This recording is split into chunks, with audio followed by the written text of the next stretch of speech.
Yeah, hope y'all like Oh, the graphic. lovely lady. All right, we live, y'all. Welcome back to Man Awesome. Down Sports. As you can see, we have the hugest panel we've ever had. We got 9 squares today. This is the most. I don't know how. We'll see how it work out. I don't know if we ever go do it again.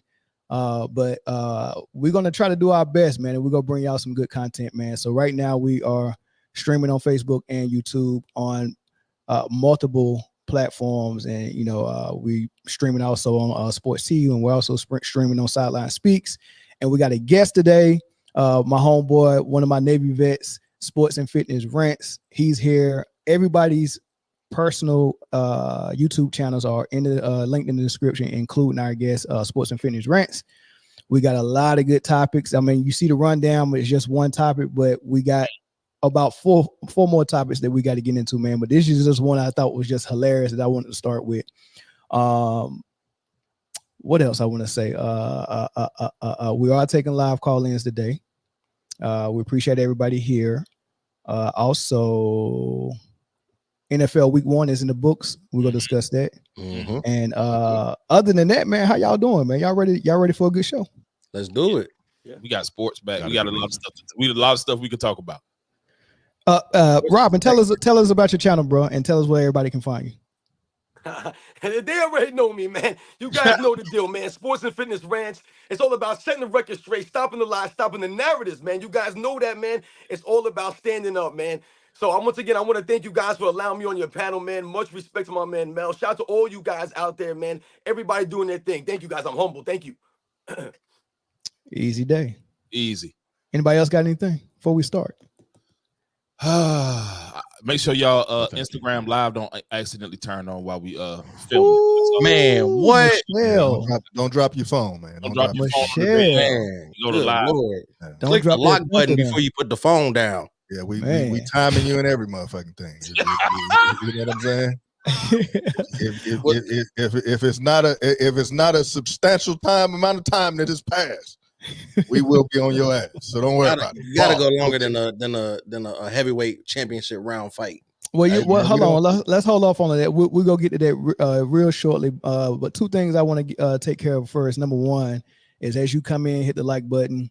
If you haven't already subscribed, hit the subscribe button. If you're subscribed to us, but you're not subscribed to Sideline Speaks, Lion City Raw, Kingdom Come, Sports and Fitness Rant, Sports T, Cowboy Spit, and even our non-sports podcast, Therapeutic Rap. If you're not subscribed to those things, all those links are in the description box. Go and check those out and give them a subscription as well. Do that. And let's shout out our members, Dominique. Yes, so exciting. We have a new member, a resubscribed member, Mikey Brass. Thank you for joining us again. We have WW. Shout out to you, Shay J, my girl, R Bean, Jeffrey Guillotte, Liquid Swords, Shy Rider, West Sider. We also have A. Harkins, Michael Tofia, Wizman Ballin. Sorry, one more. Oops. Malachi Israel, shout out to you. Unspoken Voices, Taco Master, my favorite moderator, 6'4 Slim, Keith Brazel, 7 Arnold, Ryan Walters, Chris Anderson, Beast Mode Bones, Jay Barrett, and we also have Evan Brown. Young Disciple, man, you give me a hard time, but I really am glad that you're here. Cedric Franklin, the real Mr. Cropper. I always say Cooper, but it's always say Cooper. Sorry about that. And Evan Brown is Eving Brown for the Evan Brown is Eving. I'm so sorry I butchered that name. But yeah, every time I say the real Mr. Cooper, I think of the show. Anyhow, That Cool Dude 8897, Ida Tomlinson, E King, Steve Calvert. Shout out to you guys. We also have Right Hand Cam, the Dejoka, and we have Scott Merriweather. Thank you guys for being members. We really appreciate you. And I hope that you're enjoying our members only content as well. Oh, y'all. Thank y'all. What was the next to the last one? Was that for me, Dominique? I know, please. Jay, why you read my mind, bro? I was up What? trying to be cool. I started laughing at Jay. So I looked at Jay's face. What was it? What was Is it? this a pause moment? What are we talking about here? I just want you to say No. Just read the next to the last one more time for me. Yeah. I'm not doing anything because I don't know what the hell that one. I can't do it every week. She said, that's like literally the second hardest one on the list. She What's said, I'm really annoyed with you guys. No, now I'm mad. Okay. What's the first one? I love you, Dominique. You said first hardest. I try to take. First of all, I want to see you get through this list, Alonzo. Why don't you do the list? You know what? You do the list next week. You will do the list. Let's see you butcher everybody's name. Talking about your government name? She called you Alonzo. His mama named him Alonzo. I'm gonna call him Alonzo. I'm gonna call him Alonzo. I read on the 3rd grade level. I'm good. Damn, you gotta get him disciplined out this. Alonzo, if you don't pick up all them clothes, and I'm not doing it anymore, Mel. That's it. Not my job anymore, officially. Alonzo Fillmore Johnson, if you don't come down, Give the list back to Chris. Chris, do you want? Hey, somebody sent in the super chat, so she'll have to read them again. So if we get a super chat right I now, love our members. If you guys can't tell, I love our members. Oh, yeah, definitely. Oh man, all right, man. We can get started, man. I look, man. We ain't got to stay long on this. Everybody ain't got to give a take on this, man. I just wanted to play for y'all what Michael Irvin said. Did y'all hear Michael Irvin when he was talking about it? Not yet. The playmaker. You know, nobody can bring it like the playmaker, man. This is Mike. I mean, really interesting for you, dude. And if you did do it on purpose, I mean, I hear people on social media saying he can only go 1 minute and 16. You know, and then they started posting some of the old stuff that he said. You know how he'll be a quick bam, thank you, ma'am, and the man is just proven to be what he said. That's what he said. I thought it was. Let me tell you something. You know, Shannon asked me to do that show a long time ago, and I'm telling y'all, I was saying, listen, man. No, I'm too scared to do that. Him and Ocho can do that. They ain't really killed nothing when they were playing. Yeah. If I was out there telling them stories, dead bodies would be popping up.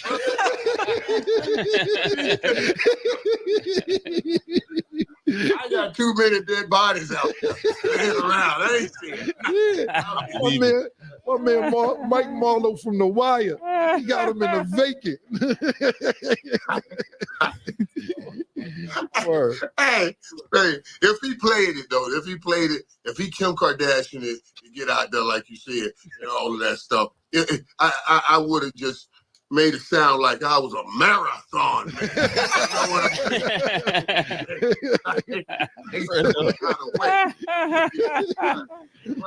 You know what? Back to football. Yeah. We got Mace didn't hear it though, so. But I like that. I like your assessment of that, because what you're basically saying. I mean, not you of Mike, is what you're saying is that if it was staged, he would have did a little better job of making it sound staged. Murder. Yeah. All right, real quick, man. Was it staged, and was it not enough macaroni noise and clapping? Britne, you go first. Was it staged? What kind of segue? Why you not throw Britne in the mix like that? Why you doing live like that? Why you throw me in it though? Like what? Britne don't play. No, because I was looking around the panel. I was saying who looked like they wanted to talk. So she didn't want to tackle that subject. That's not why you did that. Let's don't be like, if anything, we're gonna be commercials like, right now. If anything, Mel, we're gonna be like Shannon Sharp and be honest. Like that's not why you threw me out like that. Do I think it was staged? Hell yeah, I think it was staged. I mean, I think it was meant to be. It's just too many damn buttons you got to push on to get onto Instagram Live. I've never accidentally been on Instagram Live. Like, what are we talking about? And if it did, it's okay. It was smart. He sold out of all his merch. The sponsors he had, which deals with stuff like that, probably went sky high. It was smart. He got more subscribers to his YouTube channel. I mean, hey, do what you got to do. I just know he don't want to be called Unc no more. He wants to be called something else, clearly. So he was trying to make a point. So there you go. Nice. Hey, way to handle yourself, Britne, in the boxing ring. Yeah, she got up out of there. Weave. Got up out of there. Yeah, nice head move. All right, Jimmy James sent the super chat and said Shannon was just having some macaroni and cheese. There we go. Just probably just man was famished. I'm gonna disagree with Britne. I actually do think, because I'm gonna tell you, I'm as an older person, I'm not as old as Shannon Sharp, but as an older person, technology got me all messed up. It take me 2 hours to get on here on Friday. and my echo might be on. You know what I mean? So I just think as an old person, man, look, I don't know what I'm doing when it comes to phones, and I don't know what I might hit, what I might touch that might operate and activate something. I don't know. So it's not and that sounds like what happened. If I feel like if it was staged, at least you're gonna put on a good performance, or you're gonna make it more than what it was, or you know what I'm saying? I think he was doing what he do, which is a human thing to do, which everybody does it, right? And I just think that it was because he looked embarrassed. Actually, he probably looked embarrassed when it just like he had to come and he had to come and put it out there. Because what else can he say? We all heard the tape. So what can you say? It's like Kim Kardashian saying, "No, that wasn't me." We like, "Nah, dog, that's you, right?" So I mean, all you can do is face up to it and swallow it and choice of words. Choice of words. Yeah, you know what I'm saying? All you can do is stand on business. Look, they say this is the quickest way for him. They say this is the quickest way for him to get rid of all the Boo Boo Kitty rumors, and they just set it up like that. Hey, Ocho Cinco is out of pocket too, because he was like, "Hey, at the end of the day, at least it wasn't Michelle and wasn't a Michael." Hey, but we don't know. Hey, that's my point. We don't know. We don't know if that was what that was. You know what I'm saying? Yeah. I mean, we don't know what that was. You know what I mean? True. We have no clue. We don't know. We can't verify that. So, I mean, some people sound like that. You know what I'm saying? That growling got me caught all the way off. What was that? What was that? You know what killed me about it? You could hear his other phone ringing in the background. Oh, I'm sure he got more than one phone now. I mean, because he said that like people were like blowing his phone up, trying to tell him that tell him get off, get off. You hear the other phone vibrating in the background. Hey, look, if my phone accidentally went off like that though, just give me grace, dog. we got to hear from our guest, man, and then if anybody else want to throw something in there, go ahead real quick after Robin. Go ahead, Robin. I mean, listen, I don't really have much to add to what y'all mentioned. I mean, I think the angle that you hit on about him maybe trying to get rid of the suspect nature, to his personalities or whatever, maybe that has something to do with it. But I think you guys are pretty much, right on the money with some of the things you guys have said, man. Anybody else want to speak on that?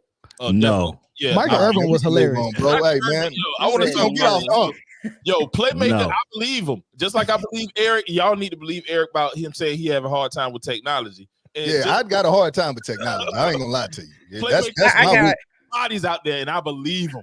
I'm not trying to bring this person into it, but I think Paul Pierce got to stay in his lane. This was two different situations. Like Paul Pierce got to stay in his lane, talking about, oh, he didn't get fired, but I did. Bro, we could see the women in the background. Like you what were made that difference though? They wasn't clapping though. They wasn't clapping. They were just having a party. He had a J-Roll. There was drugs. The number one difference. J-Roll. Ladies there was twerking. drugs, and there was how do YouTube say this? None of that was the difference. The difference is when Paul Pierce is on the television, ratings don't actually go up. For somebody, people love when Unc get on there and buffoon around. So they do when he used to get up there with them Black and Miles and that Hennessy, they loved that, didn't he? Yeah, they love that. You got a point. You got That a is point. very true. It's always about the bottom line, man. The, ESPN was firing a lot of people anyway. They like after Paul Pierce, they got rid of like 13 people. Yeah, that's true. That should They gave him a reason to.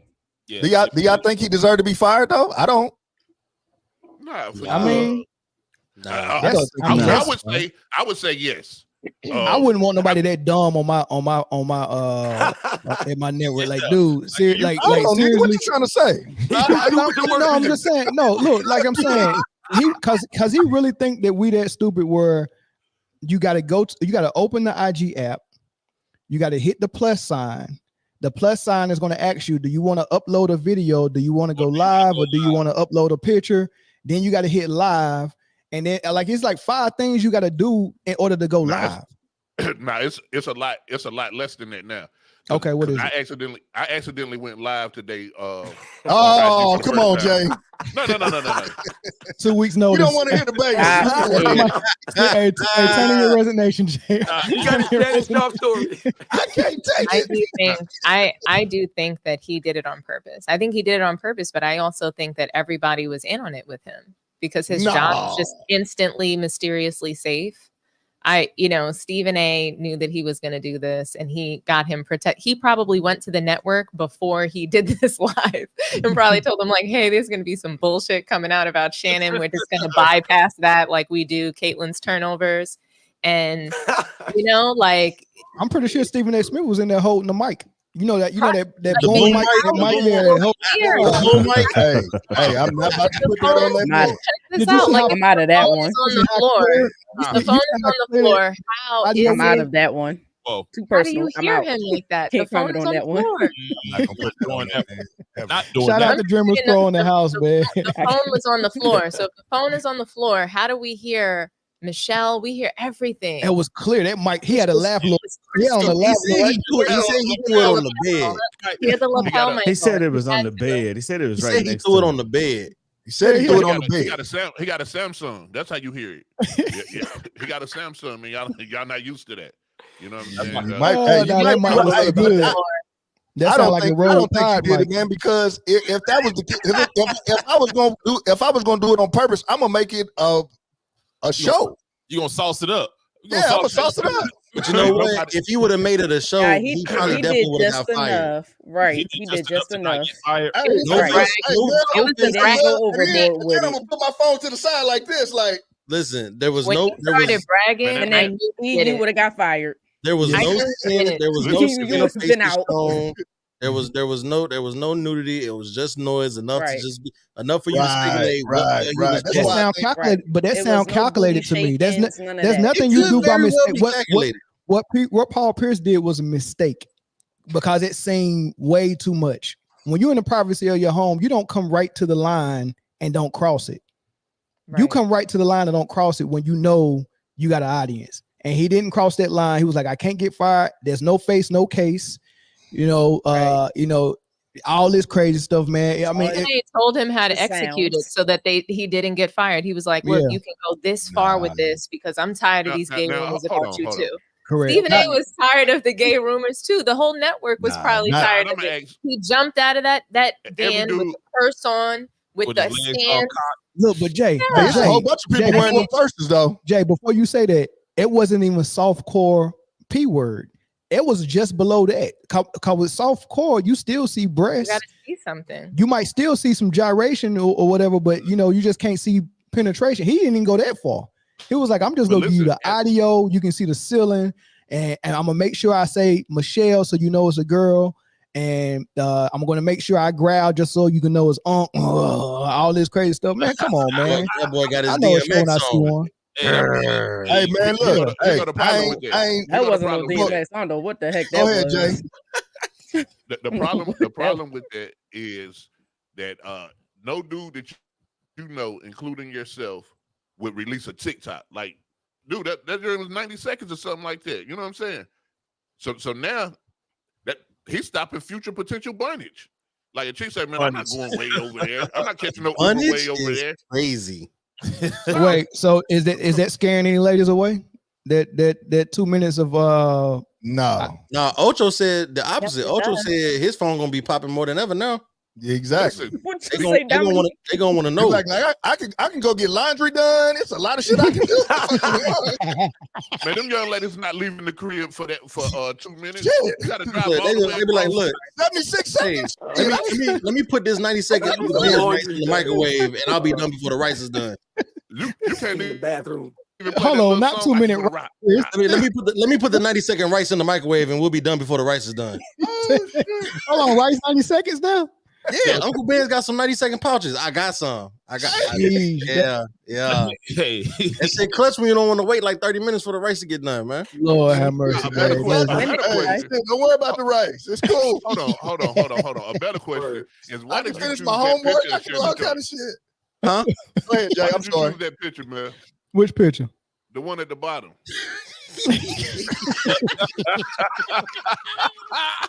Charles. your food is ready. Your lunch ready. Food is ready. All right, y'all. Let's get started, We gotta man. go. Oh, We gotta man, let's go. go. Next subject, dog. Yeah, let's get started, man. Y'all We gonna gonna really get like this off topic, We gonna man. get off my unc. That's the Oh well, homie. we gonna get off your uncle and get on your nephew, right? That's my unc, dog. So LeBron James, man, man, so look, y'all gotta catch what's going on with Mark Jackson and his podcast, man, because what he's doing, he had his son up there with him, and his son is very new school, and his son is pro LeBron, and pro the new school. And Mark Jackson keeps inviting the old 90s guys on the show. He had Kenny Smith on there, had Kenny Anderson on there, all these guys, and they're educating his son a lot, and he's changing his mind a little bit. But what Muggsy Bogues did, I just gotta let y'all listen to it, man. It's 2 clips. I'm gonna play the first clip, and I want to ask y'all, what did y'all hear Muggsy was saying, right? And then I'll play the second clip, right? After y'all get those thoughts out. But here's what Muggsy thought about the GOAT debate. The game is played a little different because of the rules. They had to change the rules because of the skill set of certain individuals. So that's always going to be the case. And for Anthony Edwards, which I love, for him to say that Michael was the only skilled player back in the 90s, that is ridiculous. That's not being a student of the game, because if you call yourself a student of the game, then you look at all the eras. And just like now that they talk about who's this GOAT, that GOAT. That's so disrespectful for so many guys that play this game. It's so disrespectful. But we can all see that when we look at a player, what type of skill set he possessed, and if he had any type of deficiencies amongst his game, we only seen a guy that didn't have any deficiency and had the fundamentals as well as the athletic ability to play it at the highest level as no one played. And so, I would never say who is the GOAT of the game, but I would say that, MJ was a different player than any other player that I have ever witnessed, and he became that guy that feared a lot of opponents. Kareem numbers, LeBron numbers, you got numbers, and people would forget about Kobe. How are you gonna forget about Kobe? What he's accomplished and the way he was able to play the game and impact it. The second coming of MJ.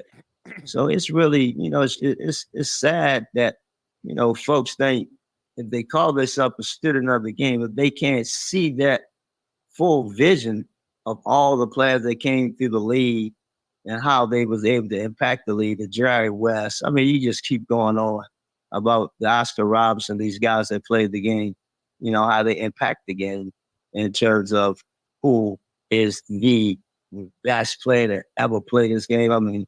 That's ridiculous. Robin, what do you hear him say with that whole clip? Well, immediately what I hear is him talking about respecting the history of the NBA, the past eras, the other all-time greats, the other guys that were mentioned before all of a sudden the GOAT debate came about.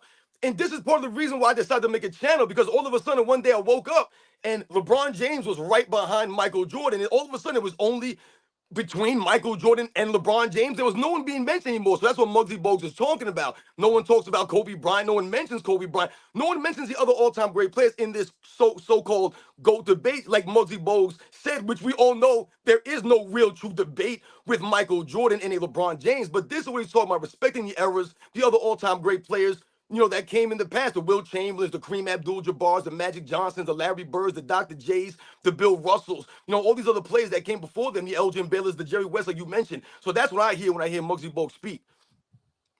Did anybody catch the part where he was talking about deficiencies in the game? He was like, you talk about a guy with no deficiencies, and then and then he kind of mentioned Kobe being a second coming. Like who caught that, and what's the first thing that came to your mind?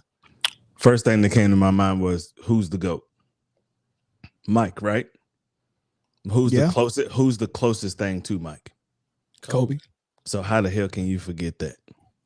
I never understand the math behind it. Never. I mean, the GOAT is Mike, and the second thing next to Mike is Kobe. So here we go. LeBron is not in that conversation. Here we go. I mean, don't be mad, Eric. He top 3. Okay. Nah, I went top 5. You know what? I'm tired of arguing with everybody about the GOAT debate. Because we talk about LeBron when LeBron ain't even the subject. This comment, you know what I mean?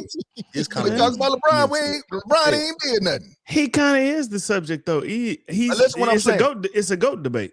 Listen, I already said I done succumb to the Jordan theory that Jordan is with Magic Johnson's approval that Michael Jordan is the greatest player of all time. I done said it. He's the standard. I gave that to y'all. Yeah, but y'all not gonna put LeBron no number 3 now. I'm sorry. I know Kobe passed. R.I.P. Kobe. You don't think Kobe better than 24, Mamba for life? I got it. But listen, we're not gonna throw LeBron down on the ground now. On the ground.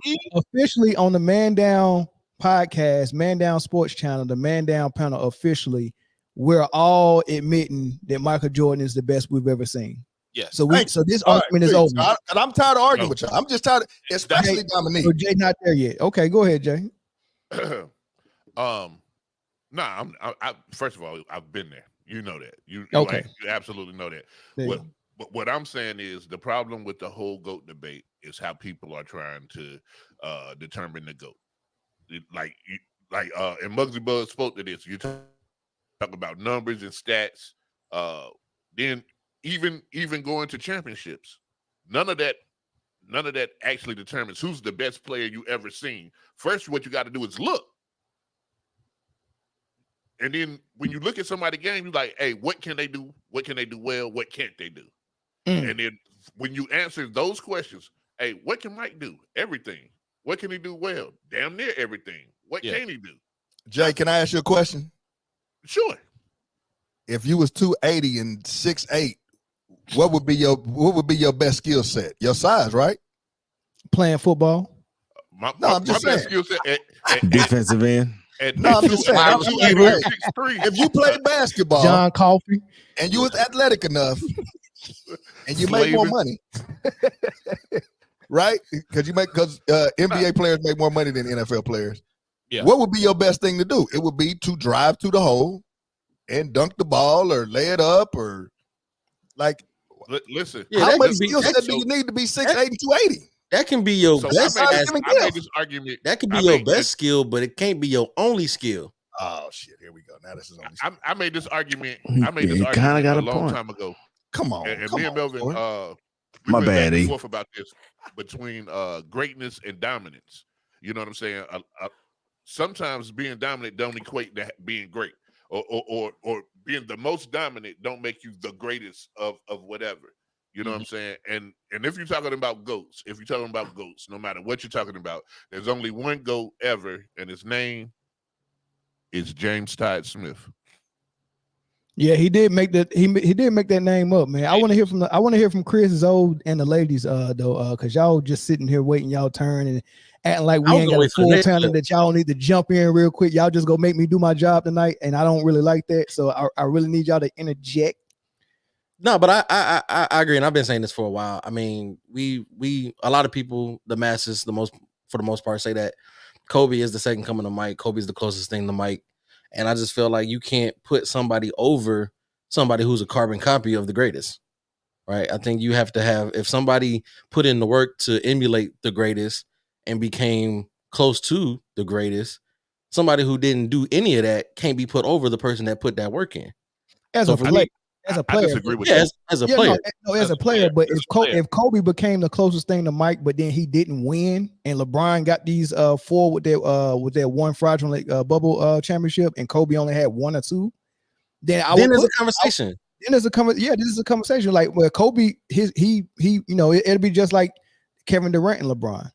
Like Kevin Durant is a better player than LeBron, but what LeBron has done in the league has given him the right to be placed above Kevin Durant in the greatest of all time list, right? Yeah, absolutely. He's not the best player. Those are two separate lists. Best player and greatest of all time is a separate list, because best player is just your basketball. Greatest is your basketball and what you achieve. But right. the thing about it is Kobe checks off both lists. That's what I'm saying. He has the accolades. Yeah, and that's what I'm saying. That's why I agree with you. But I'm saying, like, the way you described it, then there will be other players like Kevin Durant is better than LeBron. No, yeah. He put in the work, but he also has the accolades and the stats to show as well. Yeah, I agree. Hey man, it's not the same, bro. I'm gonna let everybody else talk, but it's not the same, man. What's not the same? You can't compare a carbon copy to the original thing. Stop. They're not comparing to the original. No. I don't think that's what they're doing at all. I think what they're saying is, if this is the standard and this is the closest to the standard, then how can this? Imagine it like this, right? Imagine the best Lamborghini that was ever made. Right, that's Mike. Imagine the next best-selling, the best-performing Lamborghini ever made. That's Kobe. And then imagine like a 98 Ferrari. I was giving him a little bit of credit, man. Mustang? Wow, it's fast. We'll go with Mills. Then look at a Mustang. Which Mustang? But this Mustang has, the Mustang. Hey, look, I'm gonna make the track. Kit, got drag tires. I'm gonna use a different track, and I'm gonna get the best driver to drive me, and then all this other crazy stuff. Yeah, you can make that Mustang, get some stats that Ferrari or that Lamborghini got. Man, y'all motherfuckers need counsel. Go ahead, Rob. Well, Muggsy Bogues, if you guys remember, he also mentioned the word fear, the fear factor of Michael Jordan, right? So if you think about Kobe Bryant, he kind of had that same mentality, right? That same presence. If we think about the Olympic team alone, it was Kobe Bryant's presence, right? In the 2008 Olympic team, right? Galvanizing the guys around him, leading them in practice. This goes to his leadership. This goes to these kinds of things that we're talking about. The fear factor of Kobe Bryant, man. So I think when Muggsy Bogues is talking about, when he mentions the fear factor, that's something that Kobe Bryant had, that Michael Jordan had, that LeBron James really never captured, that quote-unquote fear factor of the other players around him, the intimidation of a Kobe Bryant, man. Yeah, I agree. So look, I'm gonna play the second part of what Muggsy said, because Mark Jackson's son, wanted to tell him what he thought the GOAT was and why it was LeBron. And then Muggsy kind of like just dismantled them. And I want Britne and Dominique to speak on that first, and then Zoe and Chris. I do think that the GOAT conversation, as much as I hear you saying is disrespectful, I think it's a necessary conversation, because when you do separate guys like Michael Jordan, Kareem, LeBron, Kobe from the pack, it ultimately is a sign of respect. Okay, what you consider the GOAT? Who? I said, what do you consider as the GOAT? Oh, to me, I'm very straightforward with my guidelines. So to me, LeBron hits all of the stats. If you are statistically doing it for this long of a time, I think that it's unfair to be like a dude that did it for a shorter amount of time just because he didn't lose in the finals is better. I can't agree with that. Well, I just think, he stayed healthier than everybody, played longer than everybody. So he was able to accumulate those numbers. If guys would have stayed longer, they might have accumulated those numbers as well. Some guys that took a little time off and then came back and played. But my thing is, Do LeBron have a deficiency? Yes. Yeah. And what is that? I would say it's more than one thing. I would say there's more than okay. All right, I'm gonna just leave it at that. There's more than one thing. What is MJ's deficiency? I would say that MJ's deficiency, and nobody ever wants to talk about it. We torched Kobe for his selfish plays because we watched it firsthand all at the same time, and there was social media. So we could say, yo, he shot over 5 people and there's a dude in the corner. We don't say that for Michael Jordan because we don't see all of the game footage right away. But that's a deficiency to me, that he won't make the right play at certain times. But that's not a deficiency. That's not a skill set. That's not a skill set. That's just a decision, a choice that he made because he feel like he can accomplish on 5 or 3 guys that's playing if he can still be successful. What I'm saying is that's a fair point. LeBron can't shoot free throws. Well, I don't say. I'm not. Let me take it. I'm not saying that he can't shoot free throws. So He's not a great free throw shooter. I love LeBron. I mean, I really love LeBron James. I love what LeBron stands for. I love what LeBron has done with his basketball career. How he's able to came in as day one and still has kept that status all the way through to his 21 years or how many years he's played without any blemish on his record. I love it. And what he has done in the community and uplift his people that are around him, that is beyond remarkable. But when it comes to the game of basketball and the skill set of the game of basketball, that's where it separates from a guy like MJ and a guy like LeBron in terms of the skill set. Michael had no deficiency fundamentally. He was one of the most fundamentally sound guys that ever played the game. And athletic wise, I mean, hey, that's in the class of his own. So that's why when I say about guys, and MJ always hasn't been that way. When he was in college, he couldn't even go left. It was hard for him to go left, but he worked on that aspect of his game to the point to where that has not become a deficiency anymore. So that's what I talk about when I say skill set, when I talk about the game and, how one consider himself as the top of it. I look at the skill set and what they can do overall. That's where I come in. Dominique, what is he talking about? And how important is a player having deficiency when it comes to the GOAT debate? I think it's one of the most important things when we're talking about the GOAT. If you can't, and I think it was actually Ray Allen that said this really well, and he said it multiple times, like whether it was in an interview or I think he was just like in some kind of like locker room with kids who were calling LeBron the GOAT, and he just like kind of whipped his way around and was like, well, what is he the best at?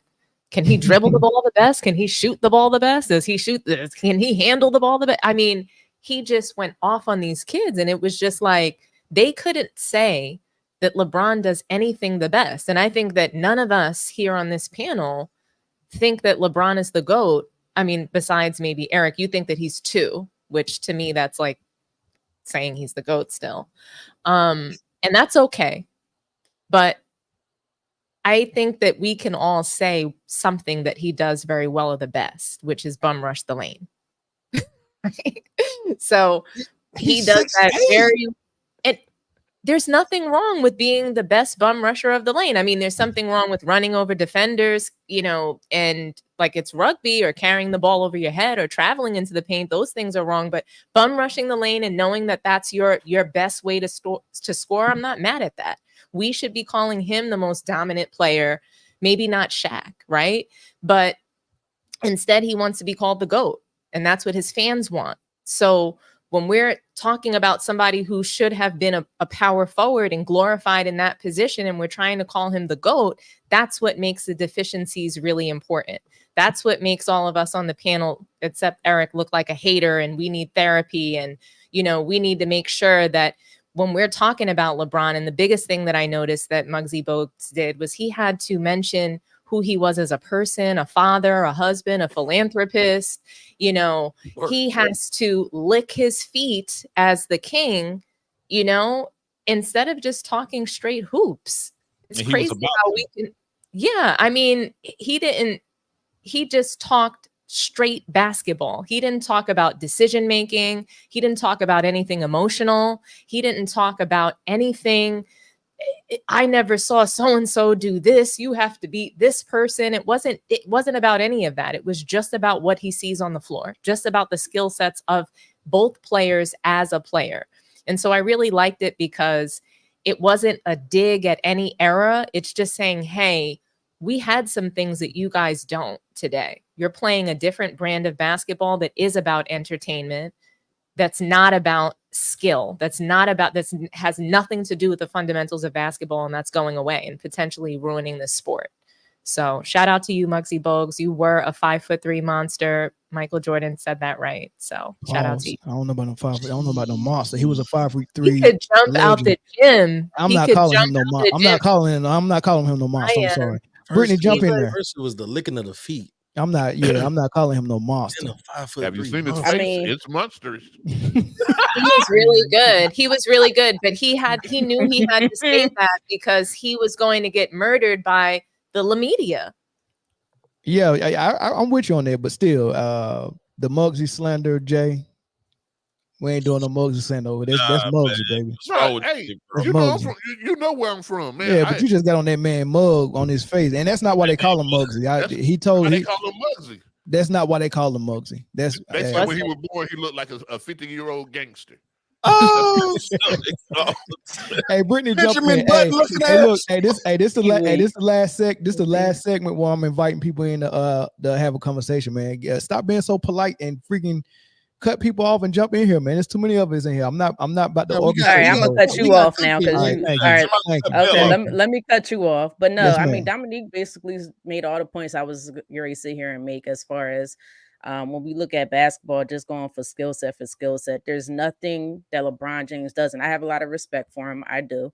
So I'm not going to sit here and try to disrespect him. But when you looking at it from a basketball standpoint, if you understand basketball, he has no handles. His footwork is garbage half the time. And I'm not trying to be disrespectful.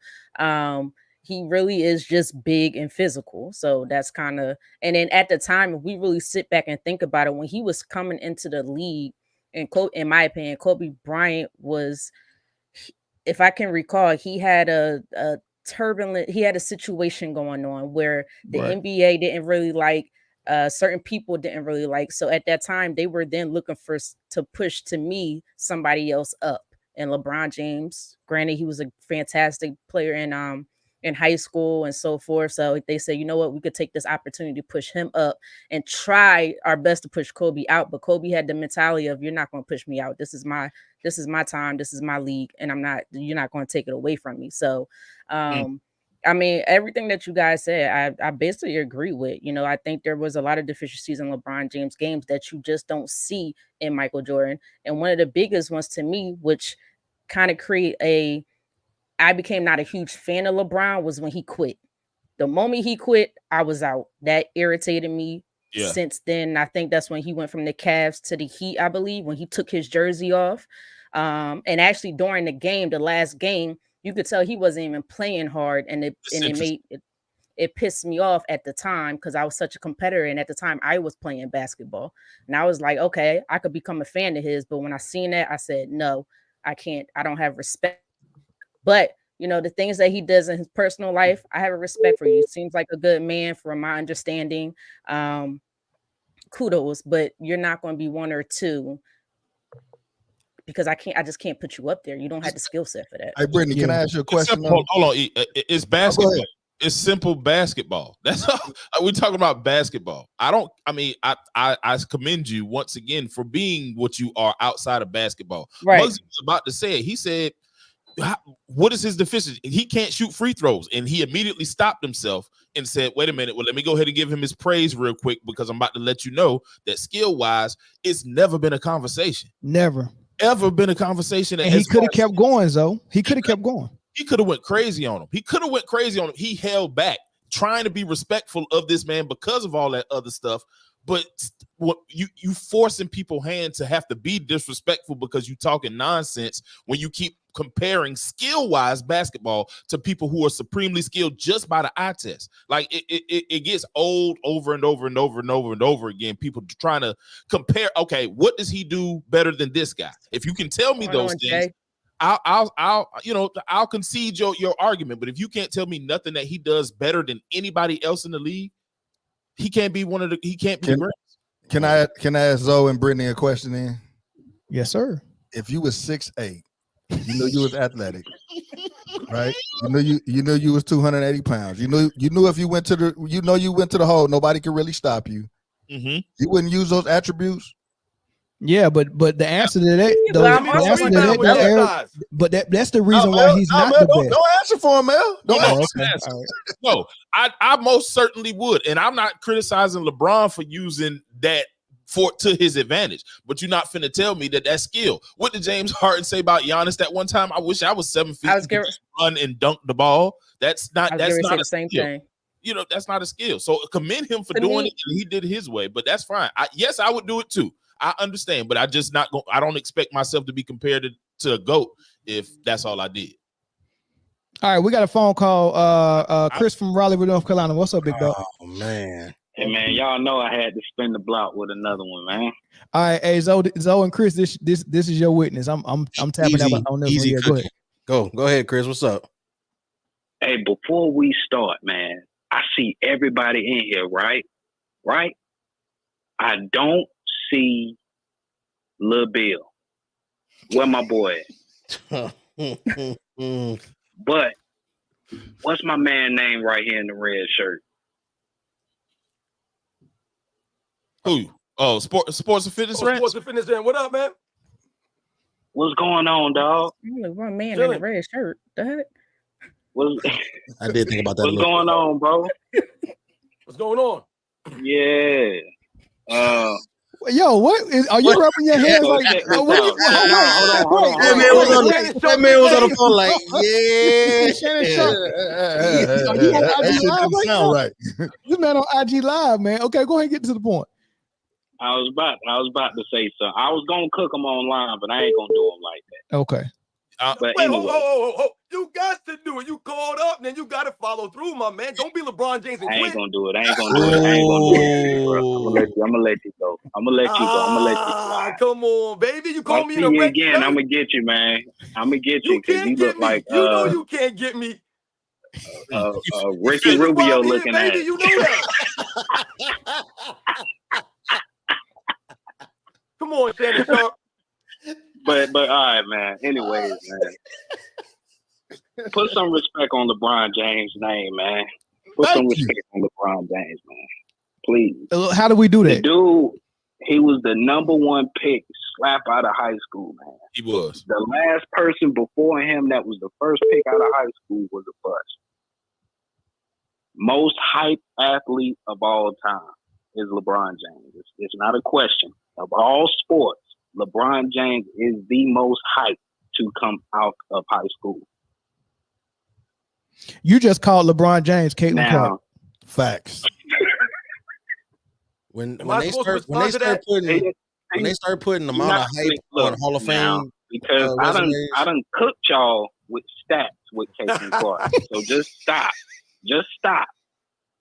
Because I will pull them stats out again. Lord have mercy. Just make sure you don't skip over the turnovers like you do every time. All right, man. I'm going to because y'all just ain't trying to hear that Caitlin Clark is just the best. I'm trying to hear your LeBron point. He got drafted #1. He was overhyped. What else? He was hyped. He was the most hyped. He didn't say overhyped. How does that make him the greatest of all time? That don't make him the greatest of all time. No, he's not the greatest of all time. Oh, Jordan. Oh, exactly. For right now, but there is somebody in Dallas that's challenging. No. Who is that? I'm not even gonna let you. I'm not even gonna know. He's not born yet. I don't know his name. I don't know his name. His name better not start with L. That's all I know. His name is Luka Vandross. Yeah, you better not be talking about Luther Vandross. Luka Vandross. Is that who you talking about? That dude is nice. Hey, I don't know his name. I just know he that dude. That's all I know. That man can't jump over a phone book, but sure can jump a line to get to a all he bakery. needs, and if he can get just that one chip, I'll put him over Jordan. Lord have mercy, man. Tripping. Man, how would you when LeBron James last won an MVP trophy? We were so close until you said that shit. That man said one Luka ring. You laughing yourself. You don't even believe that shit. Jordan rings. Gotta go. Oh, man. Chris, you might be on the next caller. You know what, Chris, man? You just might have slid yourself. Hold on, Chris. You just might have slid yourself into the same categories as some of our other resident terrorists on here. Terrorists. That is my terroristic God. behavior. Hey, Chris, go ahead and get your last comment out, man, because we got some other callers coming in. Go ahead. Luka's one ring in Dallas. Hey, Chris. I only got one request.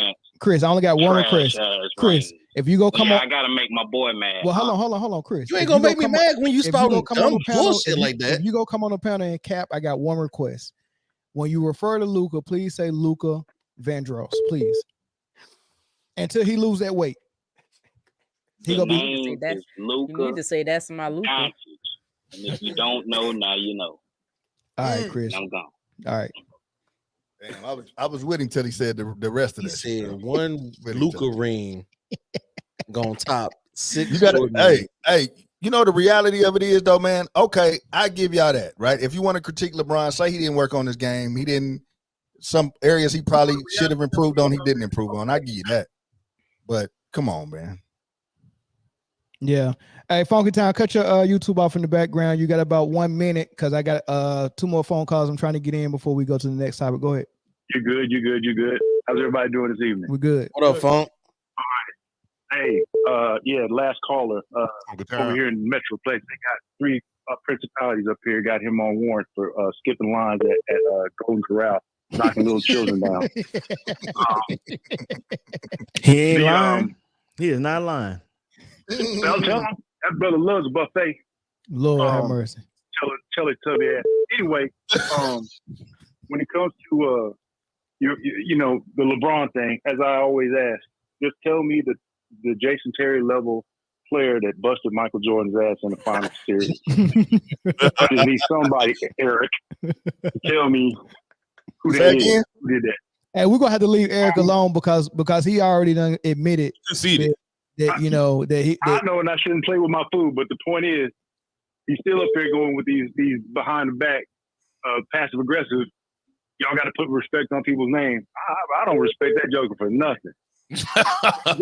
when he bitched up at the against San Antonio, nope, lost it then. And old boy talking about hype. When did hype become an athletic attribute? When was that? Mm-hmm. Are we rocking the crowd, or are we playing sports right now? You know, I kind of got what he was saying though. I mean, the dude came fresh out of high school. He didn't get whatever he had from high school is what he had. He didn't go to college and develop and do all that. He went straight from high school. What's funny is it's still all he had. That's all he still had. He still look like he playing at St. Vincent. He still ain't got a bag. He's a bagless wonder, and they had to change the rules so that his little uneducated behind could stay relevant for all this time. Because if he had to go against actual competition, against referees that are gonna call, travel, and carry, and bust your behind and fine you for flopping, he wouldn't be what he was allowed to do. And if people were able to put defense on his behind, he wouldn't be bum rushing. I would have loved to see him try that against Anthony. Who I think? Oh boy, for the Knicks. Anthony Mason. Anthony Mason. I would have loved to see that. Mace. I would love to see that one goat rope. That's all it would take. That's all it would take right there. It would take. We're gonna correct this real quick. You gonna come in here? You gonna come in that one move in the fourth quarter? Okay, we'll see how long that lasts. Get on that free throw line with your weak ass. Hey, that's a good point, exactly. Man. Funky time. Let me go ahead and get to the next caller, man. I appreciate the call though. All right, y'all on it. All right, thanks. All right, let's get 2 more. Is he right, y'all? Is he right? Yeah. He's not. He ain't wrong. Hell no. He ain't right either. Shit. 2 more callers, y'all. 2 more callers. He right at the same time, and he ain't right on both of them. Shit. All right, caller from California. Go ahead. Yo, what's up, man? This is Sean. What's good? What's up, Sean? What up, Sean? Man, another day, another bisexual talking, man. It is ridiculous. It's like, damn, man, every single day. Ugh, man. Look, man, listen. You might say that LeBron James got all these stats, but shit, man, he did cheat the game. He cheated the game. Referees, shoot, his plug. Well, if you know, I mean, shit. At least Chad Sonny actually said that. He said me and him had the same plug. Sheesh. His whole career is artificial. The Manchurian candidate. And he's ruining my team. The Lakers ain't got nothing since for what, 5 years? Yeah. Sure, I'm ready to we got a championship. We got a championship. Hey, who you think man, that championship, man? Who you think had a better run, the Kobe Gasol years or the LeBron Anthony Davis years? Man, I'll pick Kobe Gasol all day. What the heck? I would rather pick, I'd rather pick Eddie Jones, Shaq, and Van Exel and all them dudes. Yeah, over LeBron and AD. Like what? I have an old man who's been pumping up more super soldier serum than freaking Captain America. I got another dude who I thought he was top 5, probably the best big man in the league, but he's getting softer than freaking white bread. I just don't understand. Every single time. White it's the bread is same very thing, soft. same story. Yo. The dude, and also a lot of people just think that this dude is so selfless. Nah, this dude sacrificed nearly 2 seasons just in order to pass up that scoring record. And he needed that referees in order to get that free throw differential. And everyone knows it. I'm a Lakers fan, and I know it. I'll be like, damn, how many free throws we got? And we barely beat them? And we usually get blowouts. Sheesh. But yeah. All right, man. Thanks for that call, man. That's a good call. I appreciate it. No problem. Yep. Dang, man. People are airing LeBron out. One last call, then we're moving on to football real quick. One last call. Dang, they airing LeBron out. I ain't had to say nothing. Like some laundry on the clothesline. I thought Robin was gonna air him out today. He ain't even gotta say nothing, man.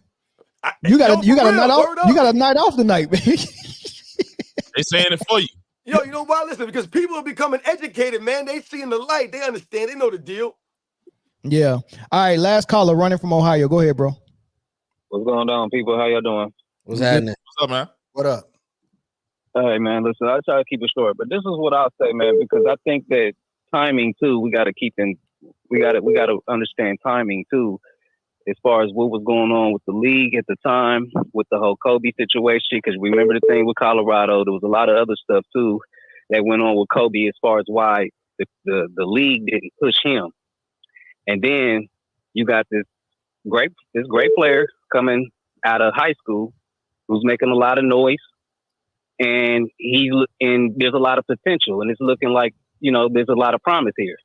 So the league, using their money and their influence, bringing him in, putting this whole title and package around him of being the chosen one, they were invested in him being whatever the fuck he was going to be. This is why they had no problem with LeBron, Chris Bosh, D Wade coming together, but Chris Paul going to the LA. Oh yeah, we got to do something about that. That's a problem. Mm-hmm. See, this whole thing is more about. This is all politics. This is why if you watch LeBron, most of everything around him is all political. Everything is all just politics. It's all about that's why his failures is not as highlighted. You don't hear about his failures as much. You know what I'm saying? But you say one little thing that goes against leading in the direction of him being called the GOAT. Oh, LeBron got a problem with you. His little minions gonna come out. They gonna say something. They got an issue. But I think that I'm gonna just say this because I don't know if you guys can hear me or not. But yeah, we got you. End it with this. Okay, I'll just make it short. But I'll just end it with this. as far as when it comes to it. It's all about the story. Like we was talking, like somebody said earlier, talking about as far as you being individual talent. That's not what we're talking about. That's different than a GOAT list, and that's true. See, it's all about your story. At the end of the day, it's the total package. That's why I call it a book. At the end of the day, where do we put you on the shelf? Are you up there with the Michael Jordans? Are you up there with the Kobe's, the Magic, the Kareem? Because in my opinion, those four men are before LeBron James ever is mentioned on a GOAT list. In my opinion, I don't care how you list them. That's your business. But for me, it's about the story. Michael has the greatest story ever in this league. Period.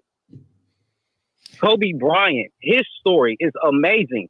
Somebody who wasn't as gifted, and he fought, because somebody just mentioned a minute ago about Nick Van Exel and what's your boy, Eddie Jones, right? Yeah, Eddie Jones. We forget, see, those was really good players. See, they don't get a lot of love like they should. Those was really good guards. Great guards, as a matter of fact. Yeah. Kobe had to fight against those guys to even get a starting position and became the starter of the Lakers. And coincidentally, when he did, they were contenders. We leave that out, though. So there's a lot of stuff, and there's a lot of things that go into it. Because Kobe is not he's not a guy that when he walks in a room, you're like, Kobe, hey. He's not the fun guy. Kobe's a serious man.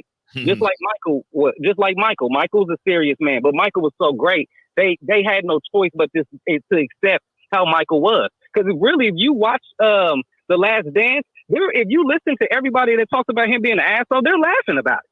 They're like, oh yeah, he was yeah, he did all kind of shit. And it was almost like he was embraced, but it was because of how great he was. So it was like, okay, we just gonna have to accept this shit. We never seen anything like this. Now now after him, Kobe coming, it's like, oh yeah, you great, but we're not entertained with that. We want to be we like the Shaqs, we like the LeBrons. When they walk in the room, they're fun. We like the Steph Curry. Hey, Kobe put dirt on his own name with that Colorado incident. That ain't LeBron's fault. No. What I'm saying is, I don't care, homie. He's the one did that dirt in Colorado. So yeah, they put him to the side. Like Kobe as a person, though. So that was recognize him as a person, homie. He raped a girl. What are you talking about? What? He did not rape nobody, brother. Hey, we You're on wrong. YouTube. He did not rape try not to use the R word. Don't use the R word. Yeah, don't use those words. Yeah, bro. But he didn't do anything to nobody, bro. That's what Just he because did. somebody put something out on you don't mean that is true.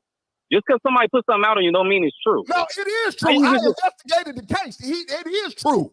The only reason that girl pulled the charges is because it was on her ass in LA. So that's what really happened. So that ain't LeBron's fault. So what are you talking about? Who said that it was LeBron's fault? I'm just saying. You making it seem he had a Colorado incident. That's his fault. He did that. All right, I didn't say he didn't, dude. I just brought up everything that was going on. Who said that what are you talking about? I just mentioned everything that was going on leading up basically to the politics of it. It had nothing to do with Colorado. And as part of the politics, if you feel like he did that to a girl, that's your problem, dude. You can think that all you want to. Hold on, I'm just saying, as part of the politics, he had a bad incident on his rap, so they did move him to the side. We're not talking about how good he was as a basketball player, because if you do something like that, that's a bad mark on your rap. Am I correct? But I'm saying, but he wasn't marketable for what the league was doing at the time. I'm saying, answer what Eric. Hold on. What Eric is asking you, Disney. Hey, bro. LeBron's like a Disney type dude. Listen. Kobe's not a Disney. All right, I'm gonna mute you. I'm trying to get control of the whole thing. Like you gotta listen. LeBron is. Hey. Eric just asked you a question.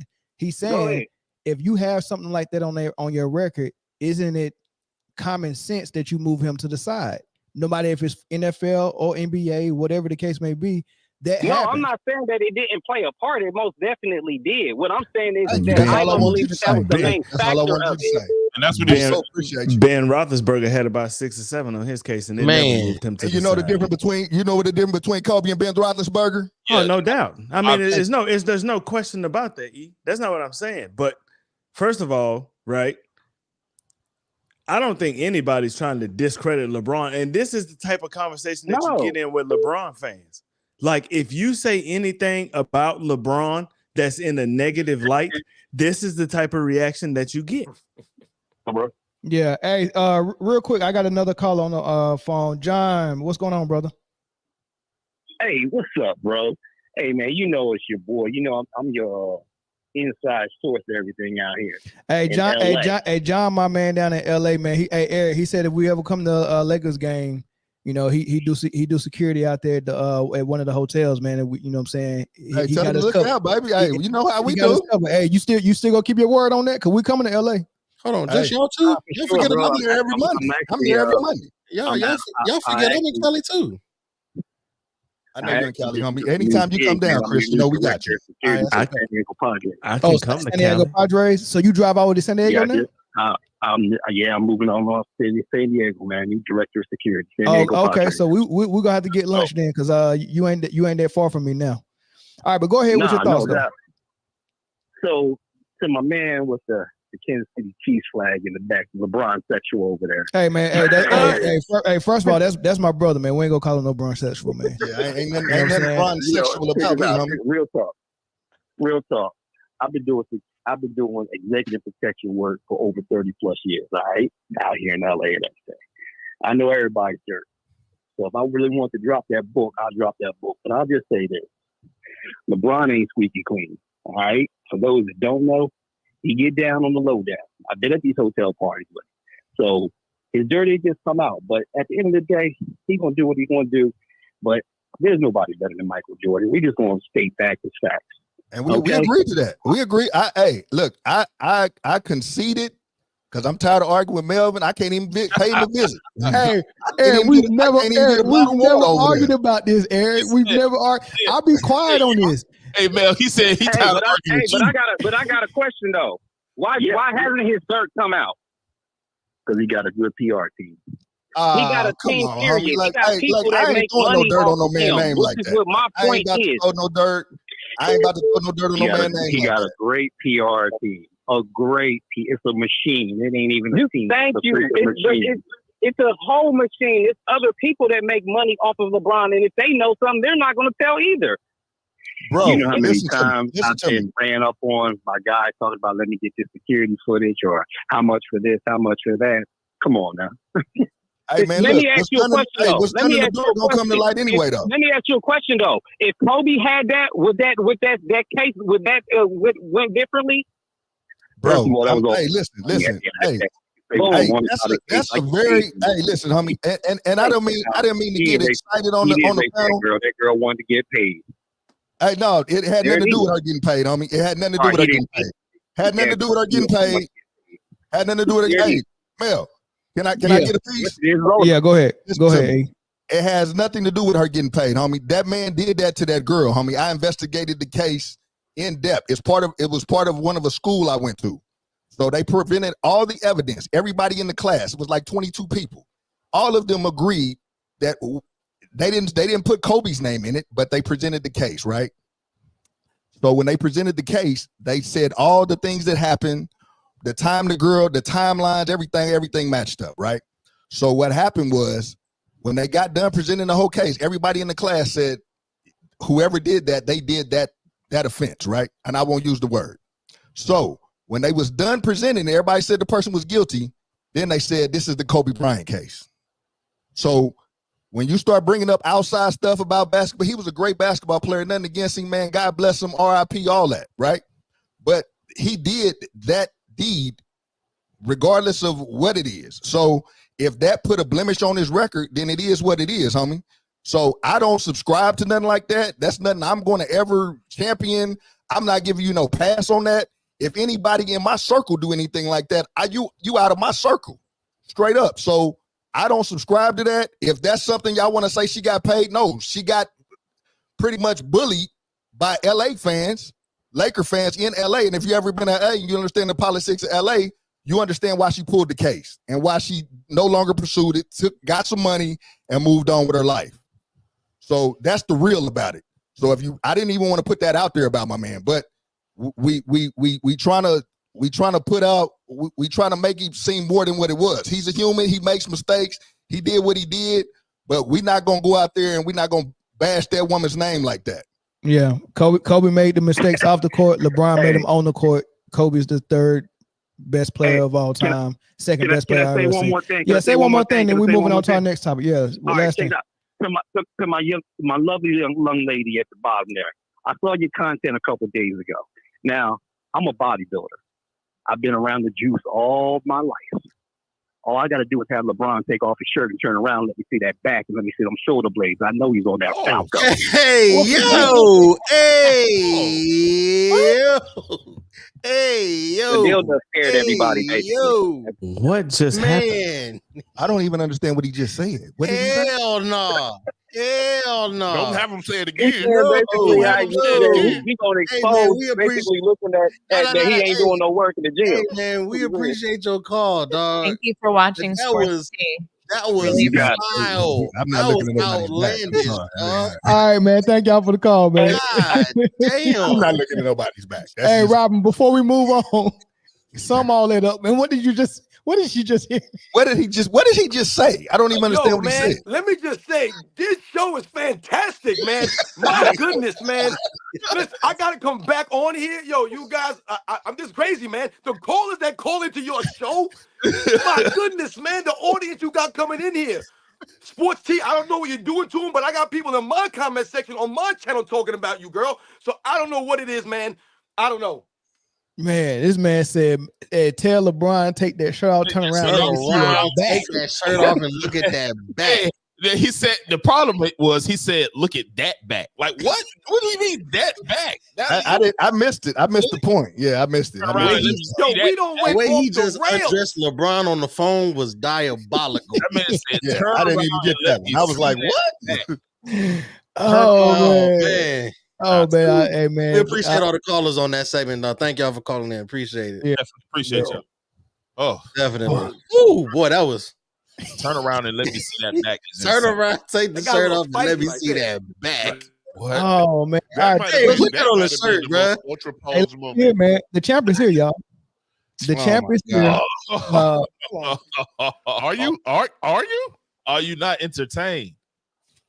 Yeah, I didn't. I missed that one. Y'all This is I mean, I gotta keep showing y'all this, man. But this is when I was in the IOW Pick'em League, and I just ran away with first place. I was first place from week 1 all the way to the last week of the season.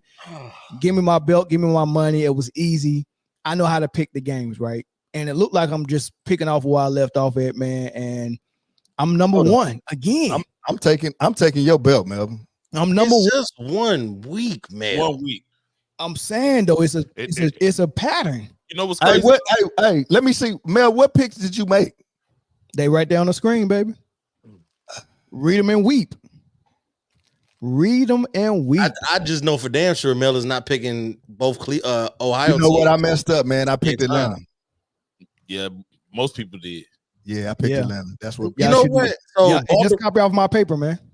Yeah. Nah, you know what's crazy? Hey, looking at the record. Bring it back up. Yeah, look at the records real quick. It ain't too much separation. Everybody, it ain't much separation. Nah, Chris down at the bottom. That's a lot of separation, dude. That's 4 games. He do this Chris. again. He do that again this week. That's 8 games. You know, Chris vote with his heart. Hold on, listen. Hold on. So hold on. Let me break down my line real quick, right? So Baltimore had a job. They failed. They abandoned what they were supposed to do in the second half. No, listen. They abandoned what they were supposed to do in the second half, right? Atlanta, I really put a lot of stock in y'all. I felt like y'all lost to a team with no touchdowns. Yeah, and I will never forget that. I will never forget that. Y'all lost to Justin Fields. Your first mistake is picking Baltimore.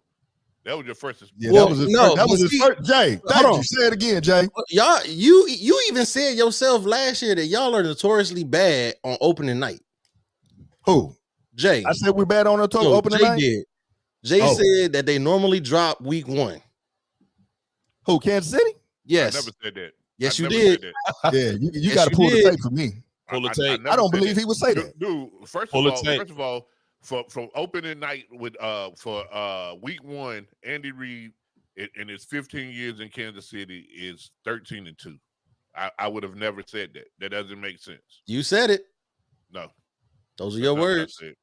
But anyway, Cincinnati, there was a dude, comment. I bet you $50 on the game. And so I wouldn't have thought we was gonna drop opening night last year. You Kansas City fan. You gonna bet on your team regardless. Nah, I believe in my money more than I believe in Kansas City.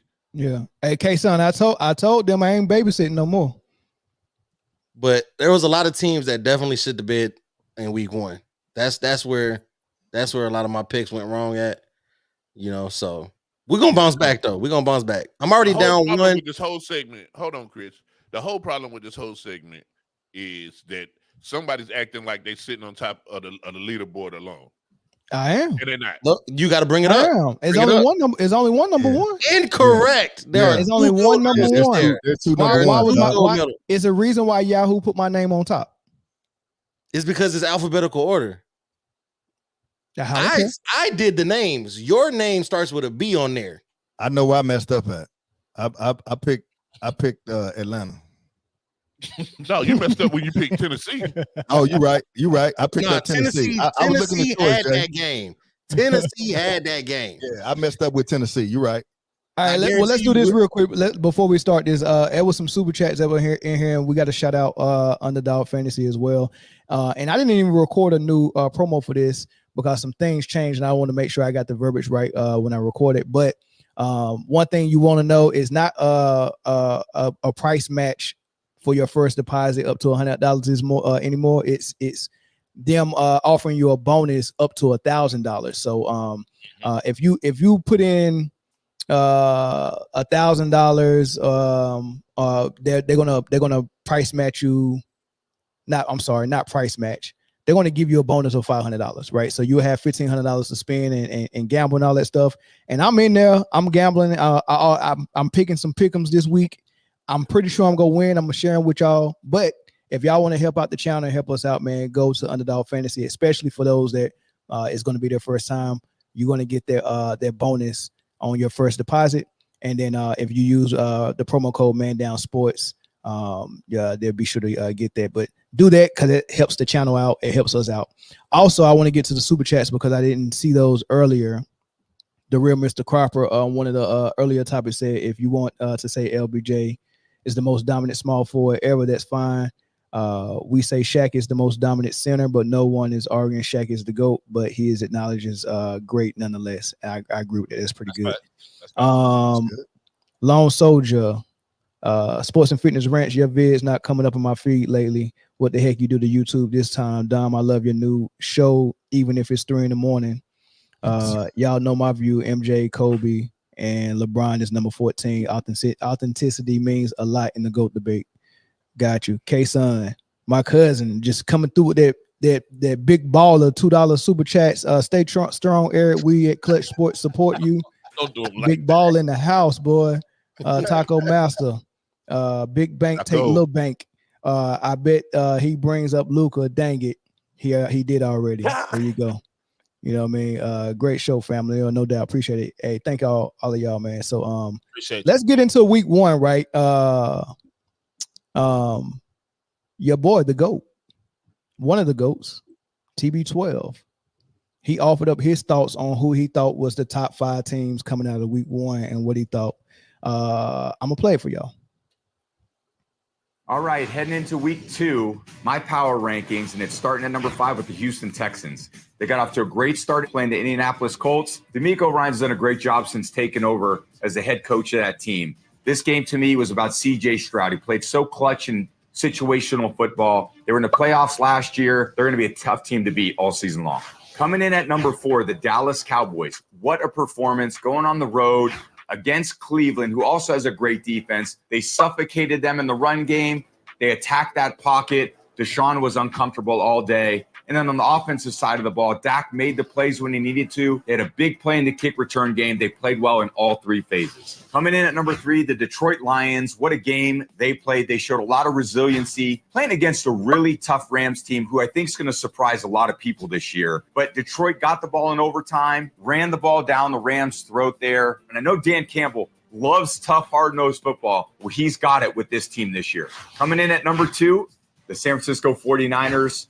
Fresh off a Monday night victory at home against the Jets. What they did on offense without their best player on offense, CMC, they still found a way to dominate the run game. They played very well in pass defense against Aaron Rodgers. Obviously, he's coming off injury, but I loved everything I saw from the Niners on Monday night. And at number 1, who else? None other than the Kansas City Chiefs. Listen, they're the reigning Super Bowl champs. They cannot win the game on opening night and not be the best team. They're going to be tough to beat all year. Patrick played phenomenal. Chris Jones, what he did to wreak havoc in the pocket. They beat a great Ravens football team to start the year. I'm looking forward to seeing what the Chiefs do the rest of the season. There's going to be a lot of great matchups here in week 2, and I'll see you next Thursday. All right. He got Houston at 5, Dallas at 4, Detroit at 3, San Francisco at 2, Kansas City at 1. I didn't hear Philly. And I want to hear from Britne on why or where you think Philly is at and why you think TB12 didn't mention them in the top 5. And then I want to hear from Detroit and Dallas and Kansas City and then sports and fitness. And then me and Dom will sit here and chill because we ain't got a dog in the fight. But Britne, you go first. Man, he ain't gonna mention Zoe at all. Oh, I mean, the Falcons. You know why they not up there. You know why they not up there. We ain't got to. You know why they not up there. First, let me. It's week 1. I don't really pay attention to the rankings until about week 4. That's when you understand teams' identities. That's where you get a feel for exactly what type of team each team is. So week 1, week 2. I mean, we've seen teams go 0-2 and end up making it to the, deep into the playoffs. So, but we're also talking about Tom Brady. Tom Brady does not like the Philadelphia Eagles. He has stated this. He still, even after retirement, has said out of his mouth, I don't like them. And the fact that they beat me in my last Super Bowl appearance with the Patriots, it still pisses him off to this day. So this is not a shocker to me whatsoever. And we, Philadelphia fans, Philadelphia Eagles, they got a slight beef with Tom Brady from that 2004 and the latest one. So, look, I'm not surprised, but I like probably his first 3. I can't remember. It said the Chiefs. We said the Chiefs, Niners, Chiefs and 1, Lions. San Francisco 2, Lions 3. Yeah, that's fine. Yeah, so that's fine. Lions gonna be tough, man. When you go to 4 and 5, I'm okay with putting can't stand the Cowboys, but I'm okay with putting them there. I overrated the hell out of the Browns, by the way. Man, you're not the only one. I believed in them too. I think the last 2 or so, they're so interchangeable. I think it depends on who you're going up against in week 1. But again, the great teams, some teams didn't win well, some teams did great, some teams play horrible teams. I mean, come back at me about week 3 or 4, then we have a conversation. But we're just guessing right now, to be honest with you. They don't all speak at once because I'll move right on to the next segment. The list that Tom Brady came out with is not too far off from what NFL.com had, ESPN.com. So they kind of all had the same thing going on. A couple of people still had Baltimore. They only dropped down to maybe like 4. So I think Baltimore not being in his top 5 is a little iffy. I haven't seen Dallas in the top 5. But I'm not mad at it though. But again, like Britne said, it is just week 1.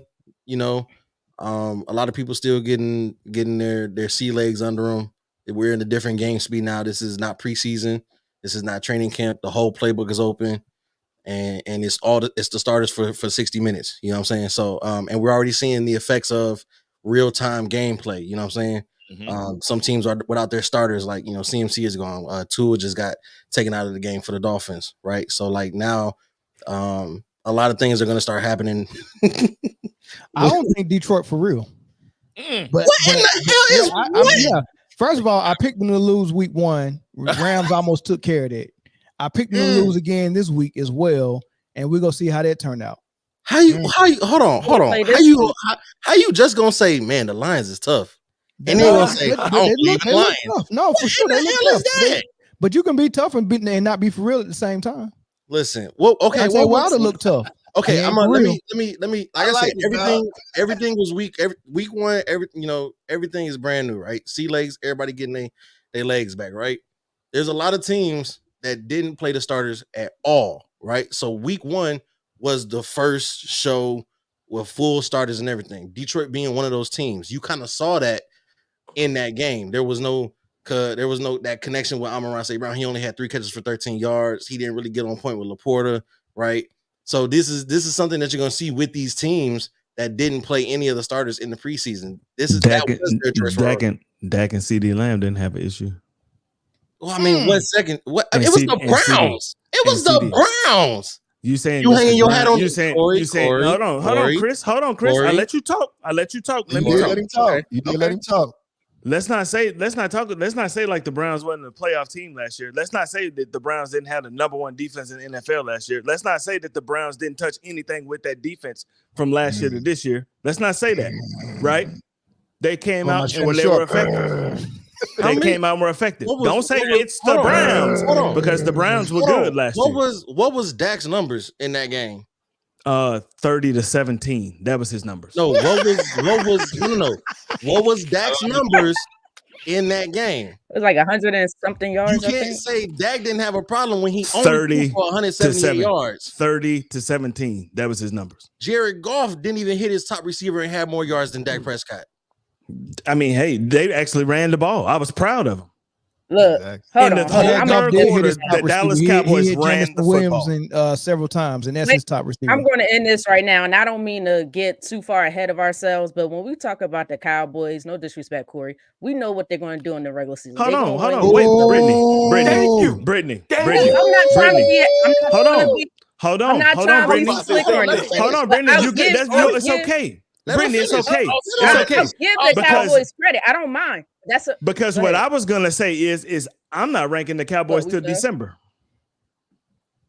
I'm not ranking them till December 31st. You can't get off the hook. No, I'm not drinking. All you have to do is watch Cowboys spit. That's exactly what the hell I said.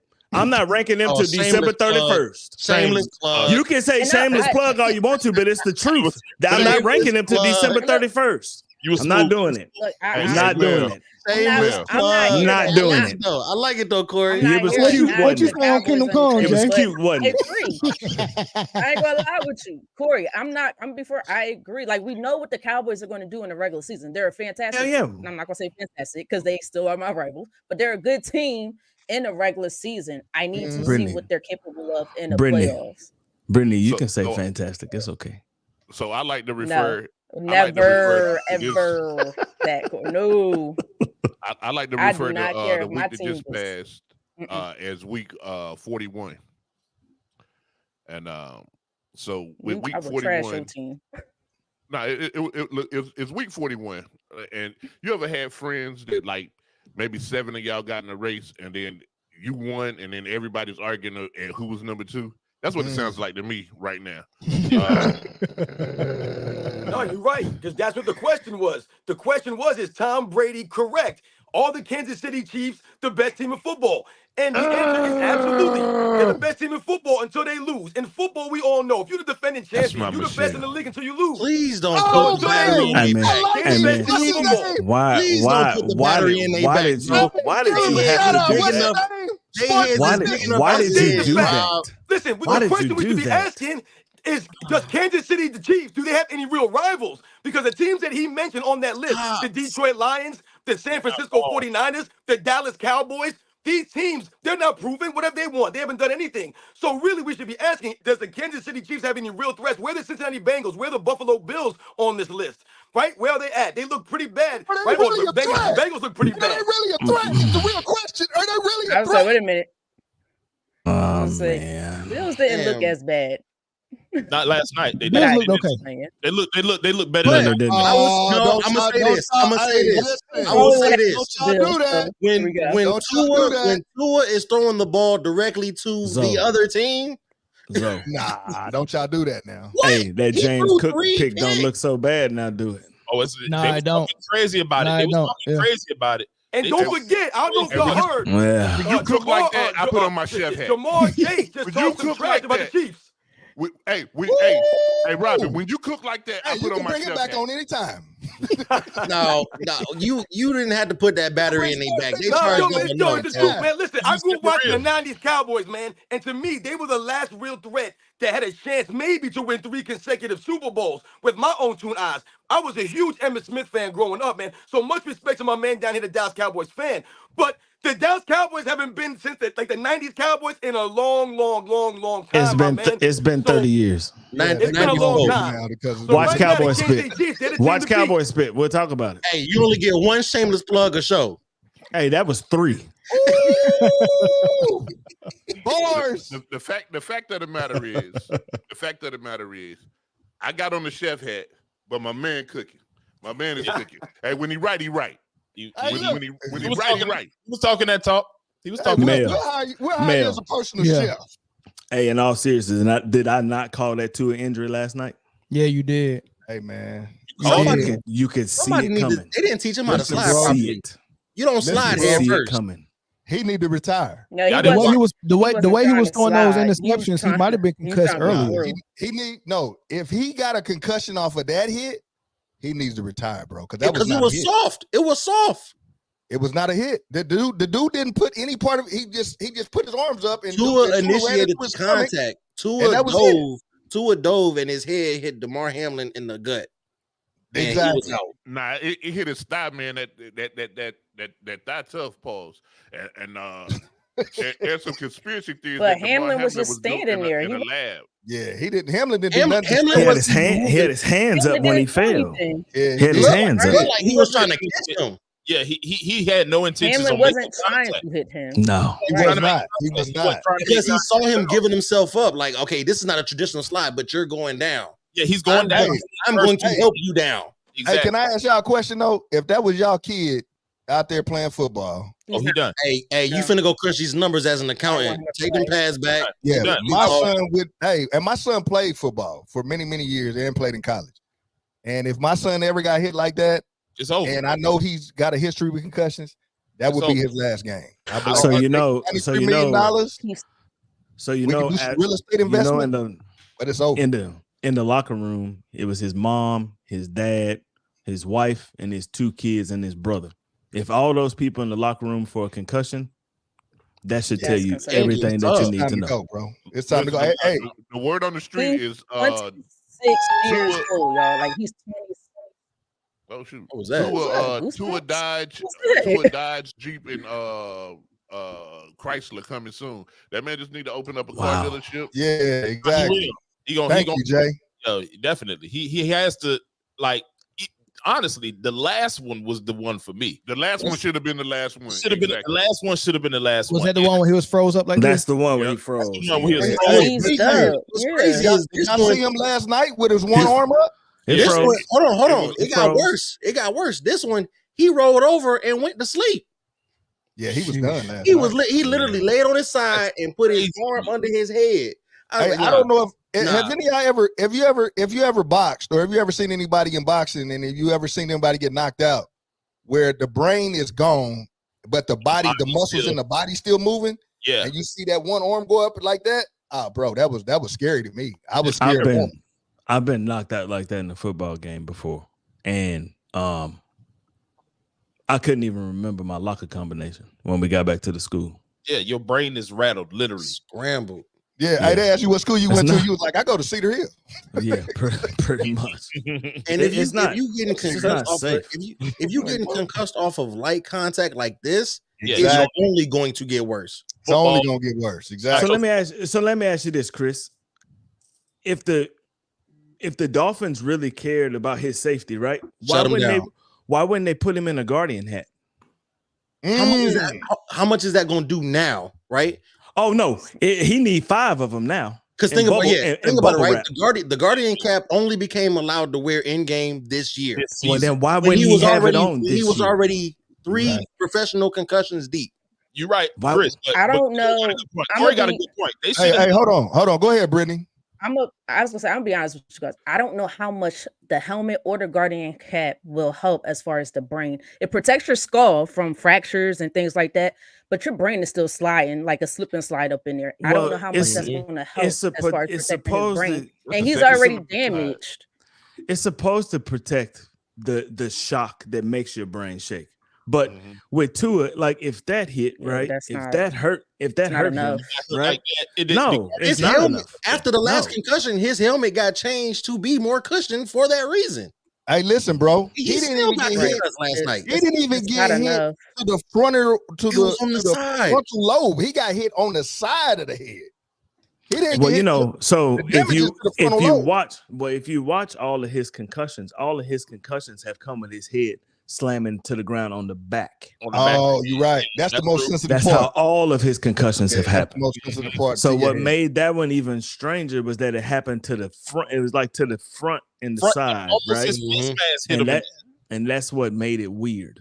And that's what makes it more scary, because in the back of the brain is where the brain stem is. So the brain stem covers your natural like functioning with the communication cord basically to your body. So the fact that his head banged down a little bit. The fact that his back of his head banged down twice and he was done and his arm was sticking out like that, I was like, oh my God, please, somebody call an ambulance, call the paramedic, call everybody. It's scary to watch. Oh, I got a question. Scary to watch. What's up, Jay? I got a question. I think he needs to sit for a year. Nah, I need he to Hey, sit for he'd all be done playing if he was my son. Do y'all think that the No. NFL? Do y'all think the NFL should have, like, after a certain amount of concussions, we're not allowing you to play anymore? Exactly. It's gotta be. Because Yes. they're As going to a- be held liable Exactly. if someone passes on the field or whatever. So do Yeah. you think like maybe 3 should be the limit, and NFL says no, like we're pulling the plug on you? Like I think the NFL should put the pressure on the Miami Dolphins to call it a career for Tua. That's what I think. Exactly. I'll put it But to I'm you saying like in this. general, though. In general, I'll put it to you like this, right? In the aviation field, if a pilot punches out 3 times, he's grounded. You're not flying again because of what punching out of a jet does to your body, right? After that third one, you're grounded, right? That same rule kind of needs to be applied to the NFL, right? You want to, they need to pick a number of concussions. I think you get your second one, you on watch. That third one, you're retired. especially when they have the like Tua's concussion. I've seen people get concussions and just be a little wobbly. Tua body seizes up almost every single time, and that's a which is the scary part. So did you ever see that Javad Best run when he was at Cal, when he went up in the air and he landed on the ground and everything went stiff, arms, legs, everything went stiff, right? He's the only person that I've seen do that except for Tua. I mean, other than Tua, like that's neurological stuff, man. It's time to go. Like when Montez Burfict came across on AB was stiff too. Yeah, he was, and you see how he is. And I was gonna get to that. With everything. Say that with everything that the NFL knows about CTE, you would think that this would be a more pressing issue. Instead, all they did was they added a third emergency quarterback to the roster, just in case your first 2 quarterbacks go down. But you're not doing anything for the actual protection of these quarterbacks or these players, period. And you're playing this high-speed, high-contact sport, and then you see Tua is a chronic concussion victim. Something's got to be done in the office. Tua Teddy Bridgewater just did a podcast where he talked about why he retired from football, and he was saying that last concussion that he got when he was in Denver, he woke up in the hospital, and then he was like, "Bro, I don't want to do this no more. I don't want my son." Last image seeing me get stretchered off of the field. I agree. Oh my God! You gotta at some point. You gotta at some point take into account quality of life after football and make that decision. That's Man, look, best for your family. I think that dude's contract is like 110 guaranteed or something like that. Hey, Take bro. the money and run. Listen, Hey, you take that, listen, you take listen. that 110 and just go He'll announce get University of Hawaii $93 games. Go million. back home, man. He'll get $93 million if you walk away today. Yeah. That's So, enough and, to open and us I'll up. tell you If- real quick, because I can see That's right enough now money. y'all just go keep ping ponging this back like everybody go get 3,000 takes. Y'all don't want this segment to end. I get it. Yeah, we don't. We don't. You're right. Quick hitters. What y'all see? We're not gonna cover every game, but quick hitters, man. Go around the table, man. What did y'all see in week 1? Chiefs are still the Chiefs. Exactly. Kirk Cousins ain't healthy. And the Giants got to be the dumbest team in the NFL. I'm a Giants fan. I was gonna say that. The Giants got to. It showed in the Philly game, and then it showed in y'all long game. Thank I'm gonna you. just say that. They gotta play Philly twice, man. Oh Lord. I'm gonna just All say I'm that gonna it say showed in the is- Philly game, and it showed in All y'all I'm- game. My God. All I'm going Go to say ahead. is thank you. Thank you very much. I appreciate you. Thank you. Hey, so didn't we man, do the a show on this when we was talking about when the footage first came out when they had to get Saquon that phone call? We definitely did a show on this, Yeah. and they was talking about. They just look so silly right now that was on camera. Like that was on camera. Do I have your word that you're gonna come back and we're gonna talk about your We can contract? talk about your contract. Are you serious? No. Man, I'm in Kelly Green as we speak. Fuck is you talking about? I'm going right now. I'm listening to Meek Mill right now. Right now, I'm listening. I'm to headed to Geno's as we speak. I'm about to get me a Philly cheese in a water ice. And I'm saying John after everything. John. I'm in that John. Crazy. I think the only You ain't problem even with saying it Philly right. right Stop, now, Chris. I think John. the only problem Stop. with Philly Stop. is that they won that game in spite of Jalen Hurts instead of because Jalen Hurts. And I think he has to get significantly better, significantly quicker if Philly wants this to be the special season that it could be for them. I think they'll be fine. It's a new coordinator. You have new center, new running back. The fact that you had 3 turnovers and you still scored 34 points on a team that's supposed to be a contending team this year, to me, that shows a lot of promise. Again, it's only week 1. We still got a ways to go, but the potential is there. My main concern, honestly, is defensively. We're still very young. We didn't get much pressure. I understand. In my understanding, it was really bad. The field was like super bad, but it was bad for both teams. Them edges, they're gonna have to perform better. So, but I think if Philly can reach their full potential, they could potentially be a dangerous team. Yeah, I think so too, man. I'm scary at that. But Jay Wright, man, it's gonna be all on Jalen Hurts, man. If you know, y'all seen me in the group chat. I got pissed off. They could have put the game away. There was what was it like 3rd and 1, 4th and 1 on the 1 yard line. Saquon already got 3 touchdowns, can't be stopped. You don't need to do the tush push right here, but they went right back to it and got. Did they get stopped? They fumbled. They fumbled, right? They fumbled trying to do it. Yeah, trying to sneak Hurts. I'm like, what? Trying to sneak Hurts up the middle. And you got the center. The center snapped it too low. Yeah, he shot it through. Right. It has to come up higher. He snapped it too low, and then Saquon They got shouldn't it. even been trying to do that though, Brittany. Like the tush push is dead. Never do it again. Like you got Saquon back there. It's not going to be dead. It's going going to be dead, so you're going to have to get past that. It's going to be the death of Philly. It's going to be the death of Philly. Because the only reason why they do it is because they want to pad Hurt stats. It ain't got nothing to do with padding nobody's stats. At the goal line, it does. At the goal line, it does. It's a new center.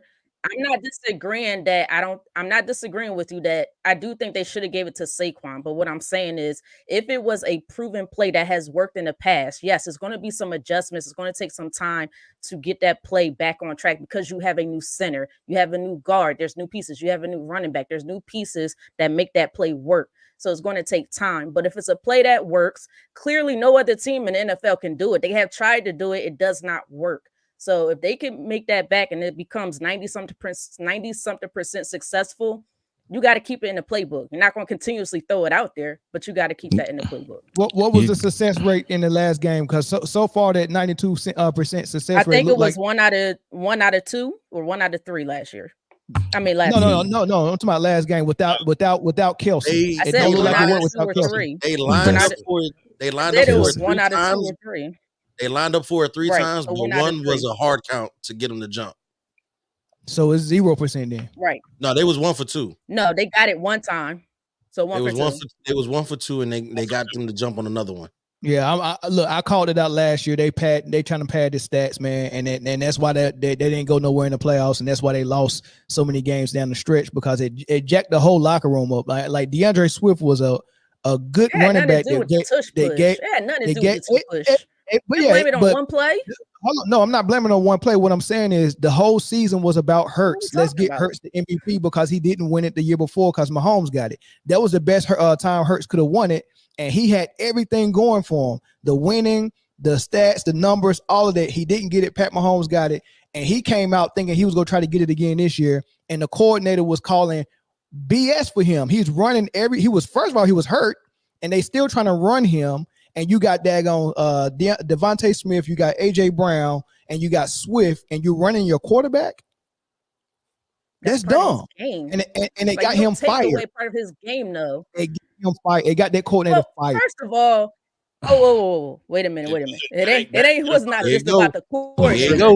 Let's be for real. Because now I'm about to talk. It's the head coach. The head coach is garbage. I'm gonna be honest with you. I don't like Nick Sirianni. I never liked Nick Sirianni. I didn't want Nick Sirianni on this team, but it's unfortunately, yes, he's here. I'm hoping Kellen Moore could someone help him somewhat. So that's the main reason. Don't count on Kellen Moore for help. Is you didn't know. Wait a minute. You didn't know. Well, he didn't do that bad the first game, so I'm all right with it. He actually did run the ball. I was impressed. He gonna run the ball the first 6 weeks. Wait a minute. Okay, all right. He didn't know how to handle the blitz. One of the biggest problems, and that was the main thing during the last final 6 games. That all teams were zero blitzing the hell out of the Philadelphia Eagles. They could not adapt to it. There was no hot routes. There was no running back, no tight end dropping behind the blitz. Nothing. They was just still continuously trying to throw it deep. You cannot play like that. And then we had a sorry defense on the other side. We didn't have any linebackers. Our secondary was not that great. So it was more than just a tush push and the coordinators behind it. There's a lot more to that. Lack of communication. Our defense looked completely and utterly. Yeah, everything you said was accurate, and then add in the fact that they kept running your quarterback, and they kept trying to give him his stats and letting DeAndre Swift run it all the way to the 1 yard line, and then here comes the tush push. As a running back, I'm pissed off. As AJ Brown, I'm pissed off. As Devontae Smith, I'm pissed off. Nobody wants to keep doing it at the 1 yard line just to give him these stats when we got 4 downs to get a running back in there like DeAndre Swift like Swift. I got Swift. I got Barkley. I'm at the 1 yard line. The answer is running back every single time. Tush push is out of the window. And if they keep doing it, that lets me know they're not serious about winning. It is. If the defense can't stop it, then why would you stop doing it? If the defense can't stop Saquon. Stop it last year, because you putting your quarterback in danger, and my running back is a better option to do it. If the tush push is so great, you said Saquon. If the tush push was so great and it's not about Hurts, then why not let Saquon do the tush push? Did I not disagree with you? All right, so that is about Hurts getting those stats. Then you brought up last year. And I'm saying how effective the play was last year. That was really one of the only things they could really lean on last year. It worked last year. This is a different year. This is one game. Let's see how it works. Okay, we'll see. So basically, you saying last year the only thing y'all was good at pushing asses. All right, so I'll take you. No Diddy. All right, man. Anything else on so they got some nice ones. Hey, real quick, I do want to ask you guys before we move on with the new information that CMC is potentially an IR candidate.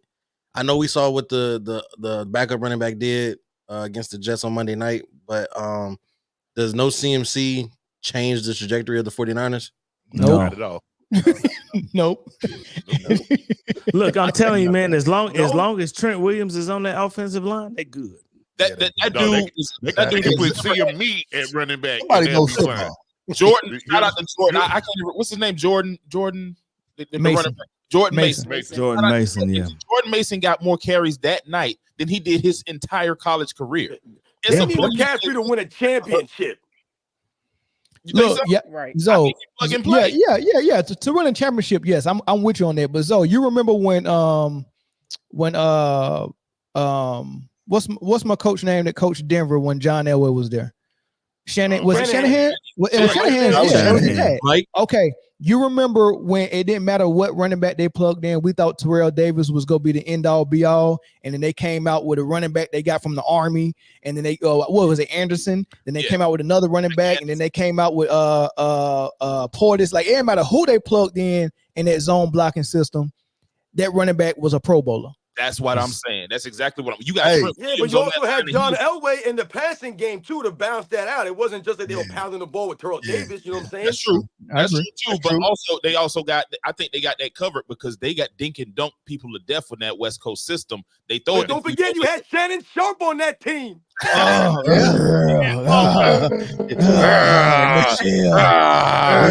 my Michelle. It's a minute already. Goddamn, it's not a minute. We have to sit up. Anytime we gotta have a topic with Shannon Sharp, Hey man, listen. But what it boiled down to in San Francisco, the way that offensive line is blocking, all the weapons that they got, you could put CM Punk back there. You can put CM back there. It don't matter who you put back there. Them boys gonna be all right. CB4 back there. Hey, and just so y'all know that all good running games. I'm sorry. Go ahead, Brittany. My bad. I was gonna say the key to that team is Kyle Shanahan. Like that's the key to that team. In my opinion. He is the key. It don't matter who you put on that team. What Melby's saying? The ceiling is the roof. The ceiling is the roof. Hey, listen. The Shanahans are known though for their offensive line one and their way they scheme the blocks to get the running back out. So any good offensive line is going to have a good running back. Like you don't have to be a good running back, meaning the skill set. Meaning they're going to open those holes so wide that you're going to run 20, 30 yards before the DBs even touch you. You better be careful.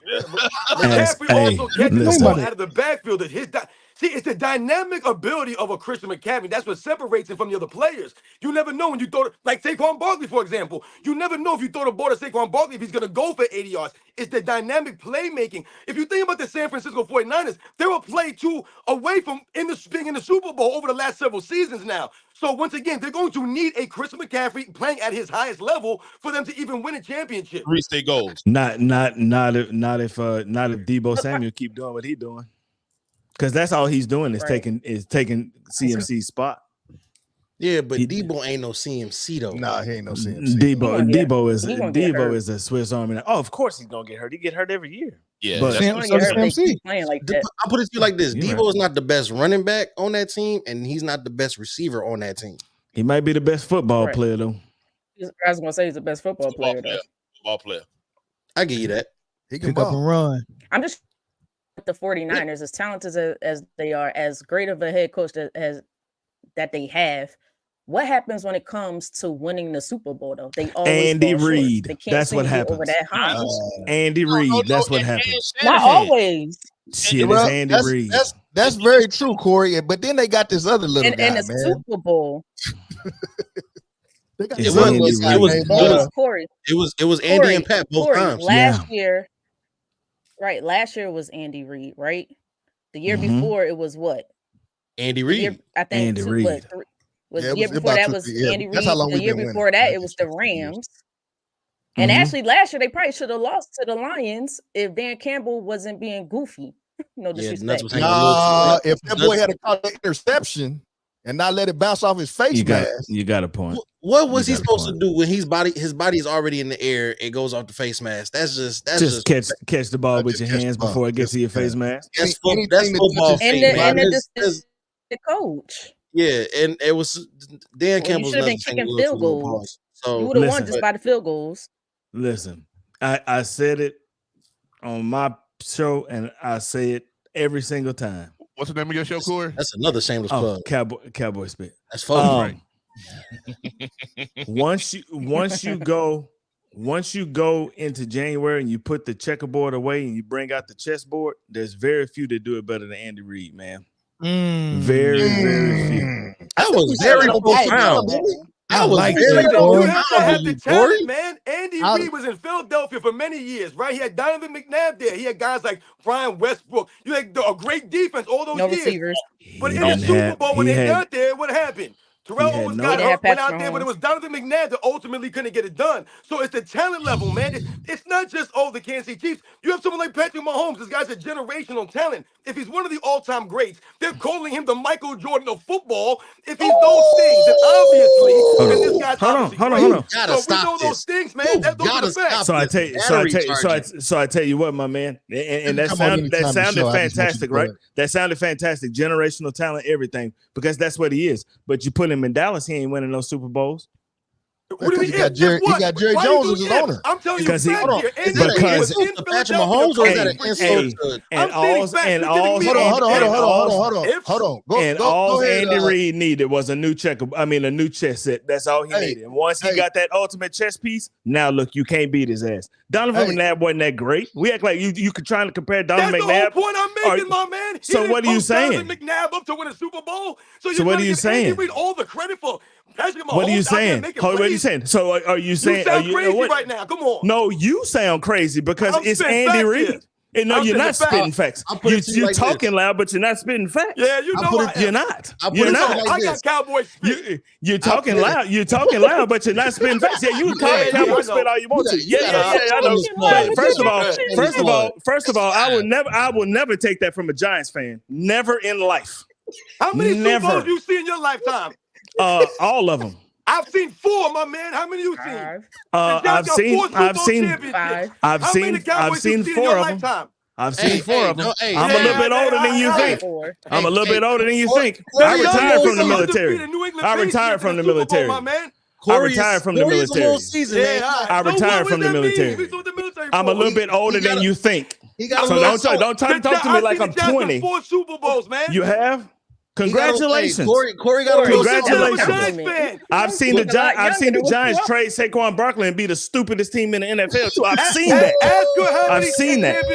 I'm not doing nothing but spitting facts. Just because I'm talking loud, I mean that don't mean nothing. I'm just spitting facts, right? I just said it was 4 Super Bowls for last time. I'm just spitting facts. Hey, what kind of spit is it, Corey? It's Cowboy spit. When was the last time the Cowboys won a Super Bowl?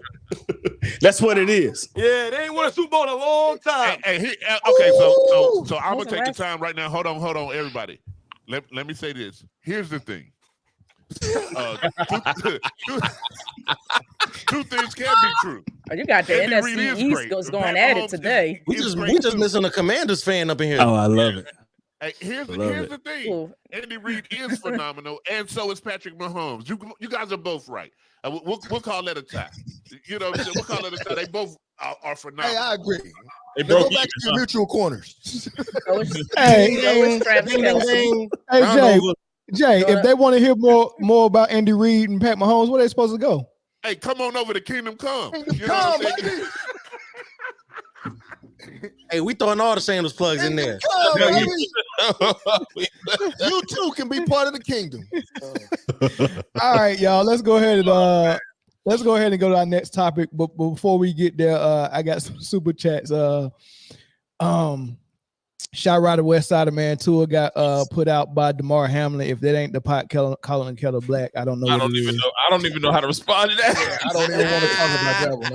I'm gonna leave that one alone. I'm not My little cousin breaking the bank tonight, baby. Big bank.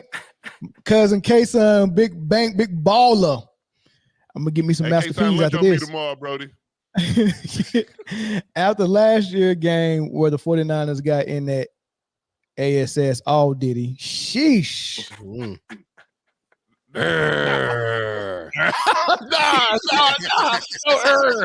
do that.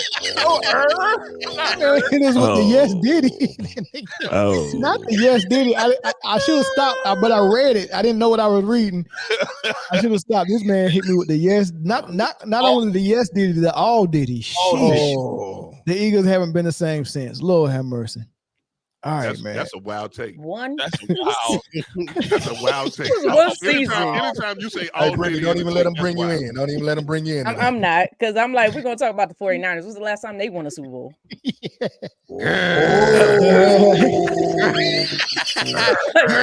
longer than the Cowboys. 1994. Oh, God. Hey, we gotta make that a sound bite. All right. The reason we didn't win is because of Kyle. His second half play calling in both Super Bowls, especially the last few minutes, have been atrocious. It always is. He does have a history of just shutting down in the end. It always is. No. Go ahead, Jay. Hold on. Go This ahead, is Jay. take away from Andy Reid. Hold on. Jay, by far, Jay, it's not taking nothing away from Pat and Andy Reid. They are a diabolical duo. But Kyle Shanahan does have a history of folding in the last few minutes. The worst you got to be able to handle the pressure. And it's not Hold on. You don't. It's not just Zoe finna spit hot fire, boy. You don't ever have to tell me about Kyle Shanahan in the last few minutes. I forgot about that. That man having World War II flashbacks. The only Kyle Shanahan. I'll talk to you To this day, that man still hate the numbers 2, 3, and 8 in any order. Zohead did like this. He said, "You don't have to." Bro, hey, for real, the only Kyle Shanahan slander that I'm really willing to entertain about Super Bowls is if you're in the Super Bowl, you have your team in the Super Bowl, you have to know the overtime rules. You have to know the overtime rules. There's no reason you should receive the ball first. Period. Agreed. Outside of that, he coached a pretty good game to see what was his name, Greenlaw go out like that and to try to rally your troops. And he was cooking too. Yeah. Hey, you know what though, Jay? To be honest with you, we gave him a pass because we missed a play, and we really should have won it in regulation because what's my man Rashee Rice was wide open over the middle. Pat just missed him, and he threw it to Kelsey. Yeah. But you know that happens sometimes. I mean, that happens sometimes. But you know, we overcome stuff like that. We don't get caught up on the little details. Okay, Mill, can we go to the next part? All right, let's go ahead and go. All right, so we back on basketball, y'all, and Hall of Fame player James Worthy had some good things to say about Kevin Durant, man. Hey, and he basically said he don't understand why Kevin Durant is not mentioned amongst the GOATs. He said, if I was to pick a player, it probably would be Kevin Durant. This is what he said. When asked about Kevin Durant, you know, they was talking about the Olympics and all that stuff. And when asked about Kevin Durant and asked him, does he need to be mentioned amongst the GOATs? He said, I do. Agreeing with the idea that, you know, Durant should be a potential GOAT. He said, I've loved him since Texas, and I'm choosing, if I'm choosing someone, he might be. You know, Steph shoots the three, but Durant is cold-blooded at his height. And I think because there's so much attention on other players right now, he hasn't been forgotten. He hasn't been forgotten about. I think he has been forgotten about. But he just been schmoozing along, and he can still put up numbers. Then he said, I loved him in Texas. I love his range, the way he can move out there. You can't stop him in the mid-range. He's a pretty good defensive player, and he doesn't get talked about enough. If you're talking about like top 7 guys who can be the greatest of all time, he's in there, in my opinion.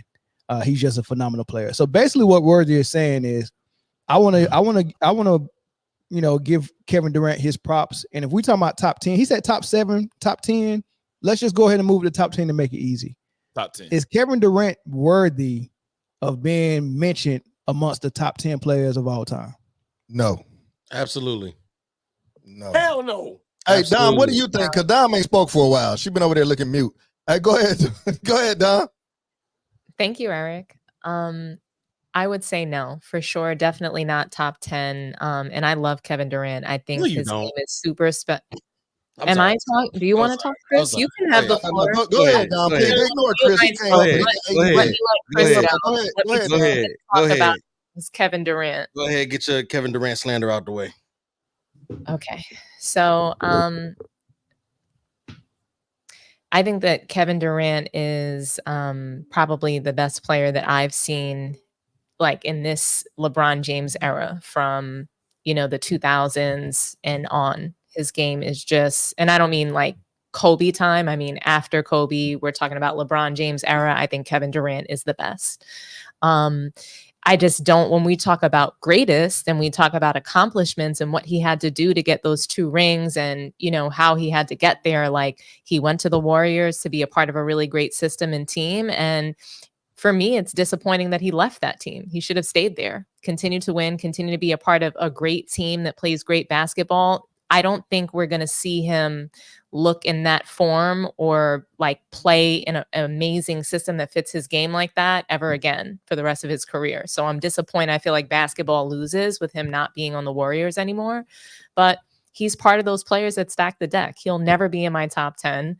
He'll never be considered a leader to me, following a flat earth idiot around. And then, just the way that he lost in 2021.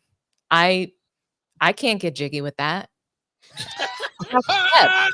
People still get jiggy in 2024. he got swept in 2021. He got swept in 2024. Kobe got swept by the Mavs though. He did. The Mavs, but I don't have Kevin Durant beat the Lakers and the Mavs. When he was in OKC, I'm just saying. And when we talk about greatest accomplishment, Mel, I don't have Kobe in my top 10. And I know that disappoints everybody on the panel, but that's when we're talking about, accomplishments, resumes, things like that. When we're talking about players. Everything together, though. Your top 10. Yeah, is Kobe in there? Is Kobe in your top 10 overall? I have to parking lot that. I can't answer that. That means no. I can't answer that right now. I really can't. I have to do it over. I think I need to reassess it because I think a few years ago, no, I didn't have him in my top 10. I go back and forth, and I think part of it is because he passed away. So I want to make sure that I'm objective when I'm answering that question. And when I think about where the state of basketball now, it's so hard for me not to have him in my top 10 because of the game that he played, what he brought to the sport, the level of competition, even after he left the sport, the impact that he had on the game, the way he continued to break it down, the way he continued to mentor players, and the way that so many guys are so seriously inspired. Yeah, but all that is irrelevant though. That's going into the LeBron stuff. Let's talk about this off the court stuff. I'm just telling you, I don't feel like I can answer it for you right now. Well, it's just an honest answer. The reason, and this is just my opinion, for me, it becomes a little easier to answer those questions when you have in your mind exactly why you rate players where you rate them or you rank them where you rank them, and then you can just apply it to every player. But what happens is my criteria for top 10. That's what you what happens. No, but what happens is we have a different criteria for each player because we personally want them in a certain ranking, and then we have to change our criteria. Is a sliding scale every single time based on each player. So right now, based on the criteria you just used for Kevin Durant, you can't on air rank Kobe because it's a different scale that you're using him on.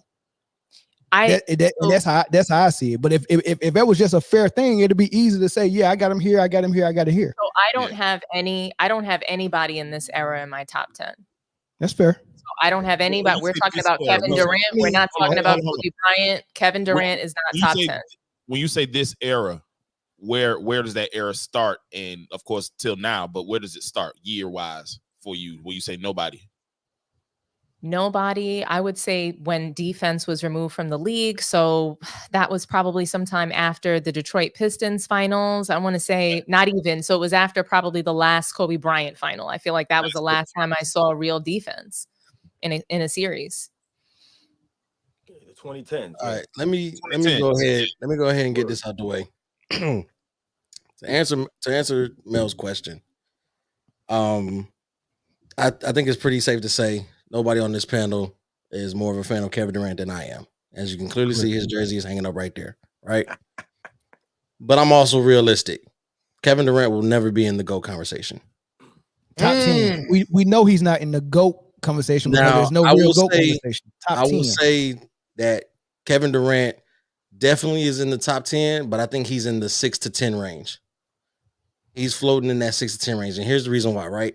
A lot of people, they either base it off of just the eye test or just the accolades, right? But you have to do both, right?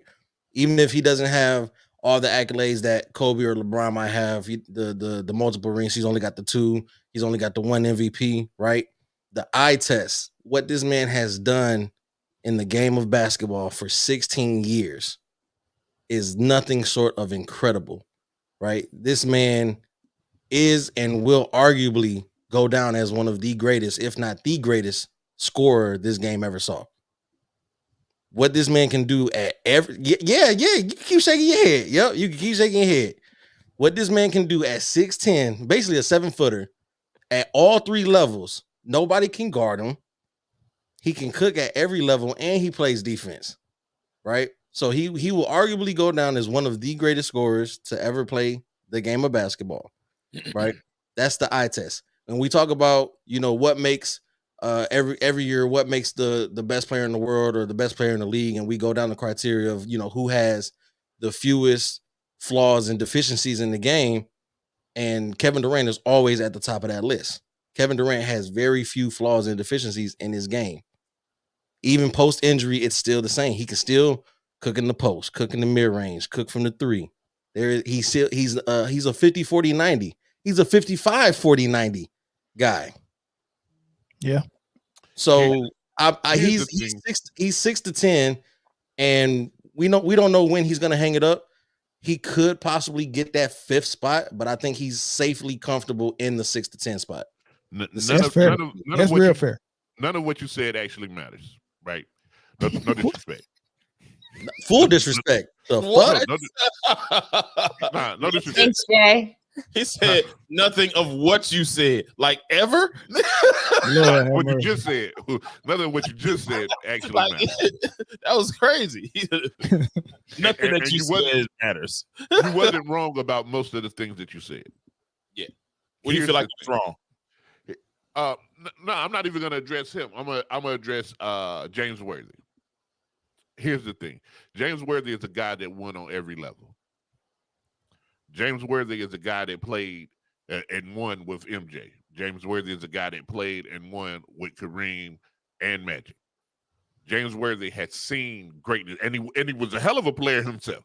Absolutely. He's seeing greatness at a level with his own eyes that we haven't seen up close and personal. So if that man says that he's in the top 7 that he's ever seen, I'm rolling with James no matter what. But can we stop the bullshit though, Jay? Everybody knows. So everybody knows that James Worthy doesn't like LeBron. Okay, everybody knows that. So he's inserting Kevin Durant into this conversation. He does not like LeBron. He got busted on like some hot mic for saying that Bronny sucked, basically, and he got in trouble. Okay. And man, you know what? He's a part of the media, though, inserting Kevin Durant into this, calling him the GOAT. To me, that's the real discussion here, is that he's inserting him into that conversation to be messy. He's being a messy media member right now. And I respect James Worthy a lot, but he did that because the media is trying to strong arm them to saying that he's the GOAT. He covers the Lakers. That's his job. He got busted saying Bronny was trash. And he's fighting back. He's pushing back. Can both of those things be true though, Dominique? Can he not like LeBron and still believe what he said is true? I don't believe that he thinks that Kevin Durant is in the GOAT conversation, nor do I believe that it's a popular belief, though. I don't think he believes in the GOAT conversation. I think he's doing this as a messy audience member. Do I think it's okay for somebody to consider Kevin Durant the GOAT? Yes. But he specifically said number 7. He said around the 7 range. So he's not saying that he's in a debate against Michael Jordan or Kareem or Kobe. Where does he put LeBron? He said in the 7 range. I don't know. That didn't actually. It's not in the article. I just think he said Kevin Durant in the 7 range. So I said, hey, let's stretch it out to top 10. Do we think he's even in the top 10 just to make a conversation? And I think it's an argument for that. But it's funny to me that he never ranks players. So I think it's really interesting to me. He's doing this all of a sudden. That's all I'm saying. Right. Before you go, I want to ask Dominique a question real quick, just real fast. We strip away all the accolades. We just look at both of them as basketball players, how they play the game, right? Kevin Durant all day over LeBron. You already know, Chris. Okay, You say I don't like KD, but I said he was the best player I've seen with my own 2 eyes in this era. Hold on. So off of that same logic, if he's the best player that you've seen with your own 2 eyes in this era, then a great saying that he's one of the 7 best people he's ever seen play. That's fair enough. That's not too far off, is what you're saying. Yeah, that's fair enough. Everything that you said about how he feels about Brian, all that could possibly be true, and he could still say that when I'm judging a basketball player, I'm using my eyes above anything else. I don't care. Winning happens in the front office. Winning happens on the front office long before it happens on the court. So I hear you, but we've had this conversation about the deck stackers. Why are we changing it? Kevin Durant is a deck stacker. We've all already talked about him being outside of the top 10 because he's done that. When we stack the deck, we rank those people differently. That's all I'm saying. Conversation. He's not top 10. That's what we talked about episodes ago, but now he's in the GOAT conversation. Okay. You're weighing his it's still basketball, but you're weighing his non-basketball movements heavier than what he does on the court. Go ahead. I'm just weighing both. I'm saying that one. I feel like you're weighing one more than the other. Though we talked about this already, and we already decided he wasn't top 10. So let me break it down to you this way. Let me break Hold it on. down. Let Robin go real quick. No, I was gonna say, listen, the main problem for someone like Kevin Durant and why this conversation to me is kind of crazy. For even James Worthy to mention, see, once again, we're throwing the word GOAT around when it's not apropos, man. Listen, guys, there's only one GOAT, man. It's Michael Jordan. There is no hey, these guys in the GOAT. Listen, if he wants to say that Kevin Durant's one of the greatest players of all time, absolutely. This is the problem for Kevin Durant, though. Let's be real here, guys, all right? Let's state the facts. Kevin Durant is barely a top 5 small forward, arguably a top 10 player. When I talk about someone like Larry Bird, when you talk about someone like Dr. J, if we talked about someone like LeBron James, if we talk about someone like Elgin Baylor, if we talk about someone like John Havlicek, to me, they're greater small forwards than Kevin Durant. So if that's the case, and we think about their overall games, you mentioned Kevin Durant in defense. How could you mention Kevin Durant in defense? That man's never been in all his years.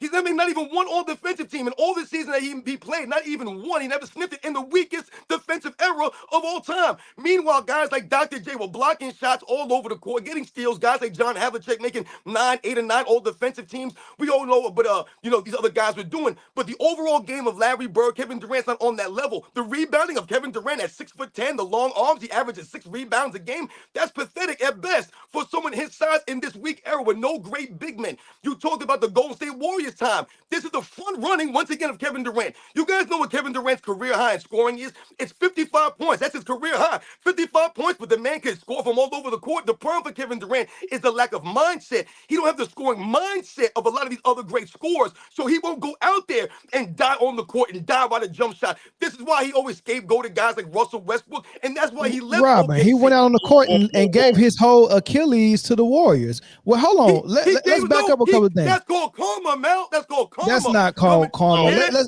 back up. Let's back up a little bit. Right now? Let's back up a little bit. The man was out there front running. He wasn't front running. He wasn't a front running. They needed him. What you mean front running? If he was front running, that team would have. They wouldn't have been down 1-0. They wouldn't have been. Hold on. What was they down 1-0 or 2-0? Where was he on Brooklyn when he was going? What do you mean? Hold on. We'll address all of that. We'll address all of that. Let's back up. Though. You said he's barely top 5 at his position. That's I can't get. Like in the words of Dominic, I can't get jiggy with that. I'm not putting no Havlicek over him. I'm not even as far as greatness. Elgin Baylor averages more points per game. Yes, he's better than Elgin Baylor. Yes, in the playoffs than Kevin Durant. Yes. He's a greater rebounder than Kevin Durant, a greater playmaker than Kevin Durant. Where's Kevin Durant greater than Elgin Baylor? He's better than Elgin Baylor. But look, let's get to this right. Let's get to this. You didn't make an argument though, Mel. Come on, man. I kind of don't have to. You can just look at the game. Like Kevin Durant. Baylor didn't win. No, he's not better than. He's not greater than Larry Bird. Larry Bird is the greatest small forward of all time, and LeBron is number 2. Dr. J, hold on. Look, what? Remember, it's 2 different conversations for me. Who's better and who's greater? No, Mel, what's the question? Are you asking greater? Are you asking greater? You asking greater?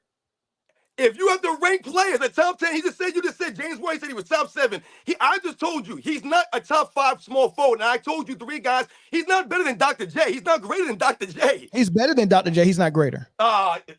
Exactly. So on a top 10 list, he's not above Dr. J on that list. So how can he be top 10? He's not even top 5 or top 3. Okay, so give me your 10. What I'm telling you right now, if he's not top 5 at his position, give me your 10. Give me your 10. I'm gonna give you 10 guys. He's better than position. Him. He is top 5. You got Dominique Wilkins over Kevin Durant. I'm gonna give you Hakeem Olajuwon. Hold on. Dr. J. What? You got Tim Duncan. I mean, hold on. You got Dominique Wilkins over Kevin Durant at small forward. No, I didn't mention Dominique Wilkins' name once. Okay, so you said Dr. J, Bird, LeBron, Elgin Baylor, and Havlicek. Elgin Baylor and Havlicek got to come out of there. I'm sorry. I'm good with the first three. In the 70s after Bill Russell left. Hey, look, everything that happened in the 60s, everything that happened in the 60s on that Boston Celtics team is the same thing as the bubble to me. He won 2000 in the 70s, Mel. He's the Finals MVP, 74, and he won in 76 without Bill Russell and those guys. What are you talking about? How many he won without Bill Russell? Is a greater player.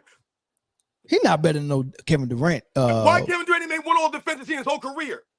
But do you think Kevin Durant is not a good defensive player? Now, him not making the team is one thing. That's just the people not voting for him, and we know why him and Kyrie don't get votes from the media. Not even one year. Not even one. But do you think that's legit though? Do you think it's legit? Yo, Mel, you giving him an excuse here, man. No, but do you think it's legit though? Hold on. Do you make an all defensive team? Hold on. Do you think he's one of the best 15 defenders in the league? 6 rebounds a game. He plays on the perimeter. How many rebounds does LeBron average? Elgin Baylor was averaging at 6'5". If you play on the perimeter like a guard, you're not going to get that many rebounds. But my question is, just because you're not voted as an all-time defensive player, does that mean you're not a good defender? What I just said to you is that he's been playing for 16 years. Even Larry Bird made 3. Okay, even old bad back Bird, but you got to get voted into that, right? You got to get voted. What are the media members going to vote KD for? All right, come on, it is about the media. That's the real thing. I can't ignore that. Overall games of all I can't ignore that. And you're talking about the media. But listen, Robin, what you're saying is the way you're ranking Kevin Durant, you don't need to watch the game to do it. All you got to do is Google how many votes he got for all defensive team. What I'm telling you, when you watch the game, he's a great defender. That's what James Worthy just said. I just told you denying that Kevin Durant is a good or great defender? What? He can't be. You never made an all defender. How are you a great defender? I'm talking about you watching the film. When you watch the film, is Kevin Durant a good defender? Wait, hold on, Robin. So you saying that to be a good defender, it has to be no, I said to be a great defender, great and good, not the same. So you could be a great defender and not be on all NBA is for elite defenders. No, there's elite, there's great, and then there's good. Oh, we got 10 categories. No, listen, my man, listen, that works. Is there not? You consider an all-time great defensive player. The key is to be consistently great on defense. That's what it takes. Consistent. I don't give a damn about how many all-star or all defense. What I'm saying is he's never even made all defense. Then not even one. You just said you don't care about all defense, but yet you're bringing up all defense. 7 rebounds a game. That goes to your defense. What's wrong with that? 7 rebounds. What's wrong with that? You're 6'10" in an era with no big man. You're the biggest guy on the court. He plays on the perimeter. He plays on the perimeter. What's wrong with 7 rebounds? I just told you guys like Dr. J had greater rebound. Look at the offensive rebounding numbers. Guys like John where did Dr. J play at? Rick Barry. Where on the court? Where on the court did Dr. J play at? So Dr. J was only a down low player. He didn't play against other great big legit 7-footers in his era. Where did Dr. J play on the court? Dr. J was a greater athlete than Kevin Durant. He could jump greater than Kevin Durant. He gave more effort on the rebounds. Look at the offensive rebounds of Dr. J. Watch the film. What do you see him doing? Putting back dunks. That's offensive rebound. Kevin Durant is shooting a 3. You want him to shoot the 3 and then hold on. You just said he cooks in the mid-range. Hold on. I'm giving you an example, right? If you saying that if Kevin Durant shoots a 3, you want him to, as soon as the ball leaves his hand, run full speed to the hoop. When did I say that? I don't see nothing wrong with 7 rebounds for a wing player. I don't see nothing wrong with 7 rebounds for a ring player. I really don't. He's averaging 6 rebounds a game. You guys are crazy, man. I don't see nothing wrong with 6 rebounds. You got to tell me what's wrong with 6 rebounds. Top 10. That's the bottom line here. He's nowhere near it, man. Nowhere near it. All right, Colin from Michigan. Go ahead. Nowhere. You know it. He's definitely. Man, this your boy World Breaker, man. What's up, y'all? What's good, World Breaker? Oh gosh. What's up, World Breaker? All right. What's up, man? I'm only calling just to respond to a point I just heard about John Havlicek making the defensive teams, right? Okay, so how many teams were there in that era where John Havlicek played? 2. Dude, he played in the 70s, man. What are you asking? What are we doing here?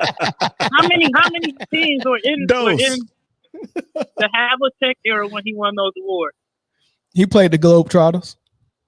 And the Generals. There were 8 teams, right? See, this is the problem. I'm going to tear down an error Wait, to hold make on. this point. Let me finish. Let me finish. Let's get to the point. Let's get to the point. How many? Okay, there's a lot less players in John Havlicek's era than there is in Kevin Durant's era. We go from 8 teams to 30 So he's teams gonna in make Kevin one. Durant's era.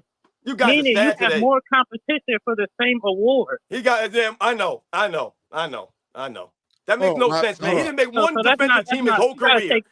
He's not a great defender. No one talks about Kevin Durant as an all-time great defender. At his position, is he greater than Scottie Pippen? Is he greater than Kawhi Leonard? Is he? No, he's not. He's not better. No, but we He's not. talking about He's him not the at best defender. Havlicek, though. Havlicek averaged 21 points, 6 rebounds, 5 assists for his career. Same amount of rebounds as 6'10" Kevin Durant. John He shot. Havlicek 6'5". He shot the ball at 43% from field goal range, 81% from free throw.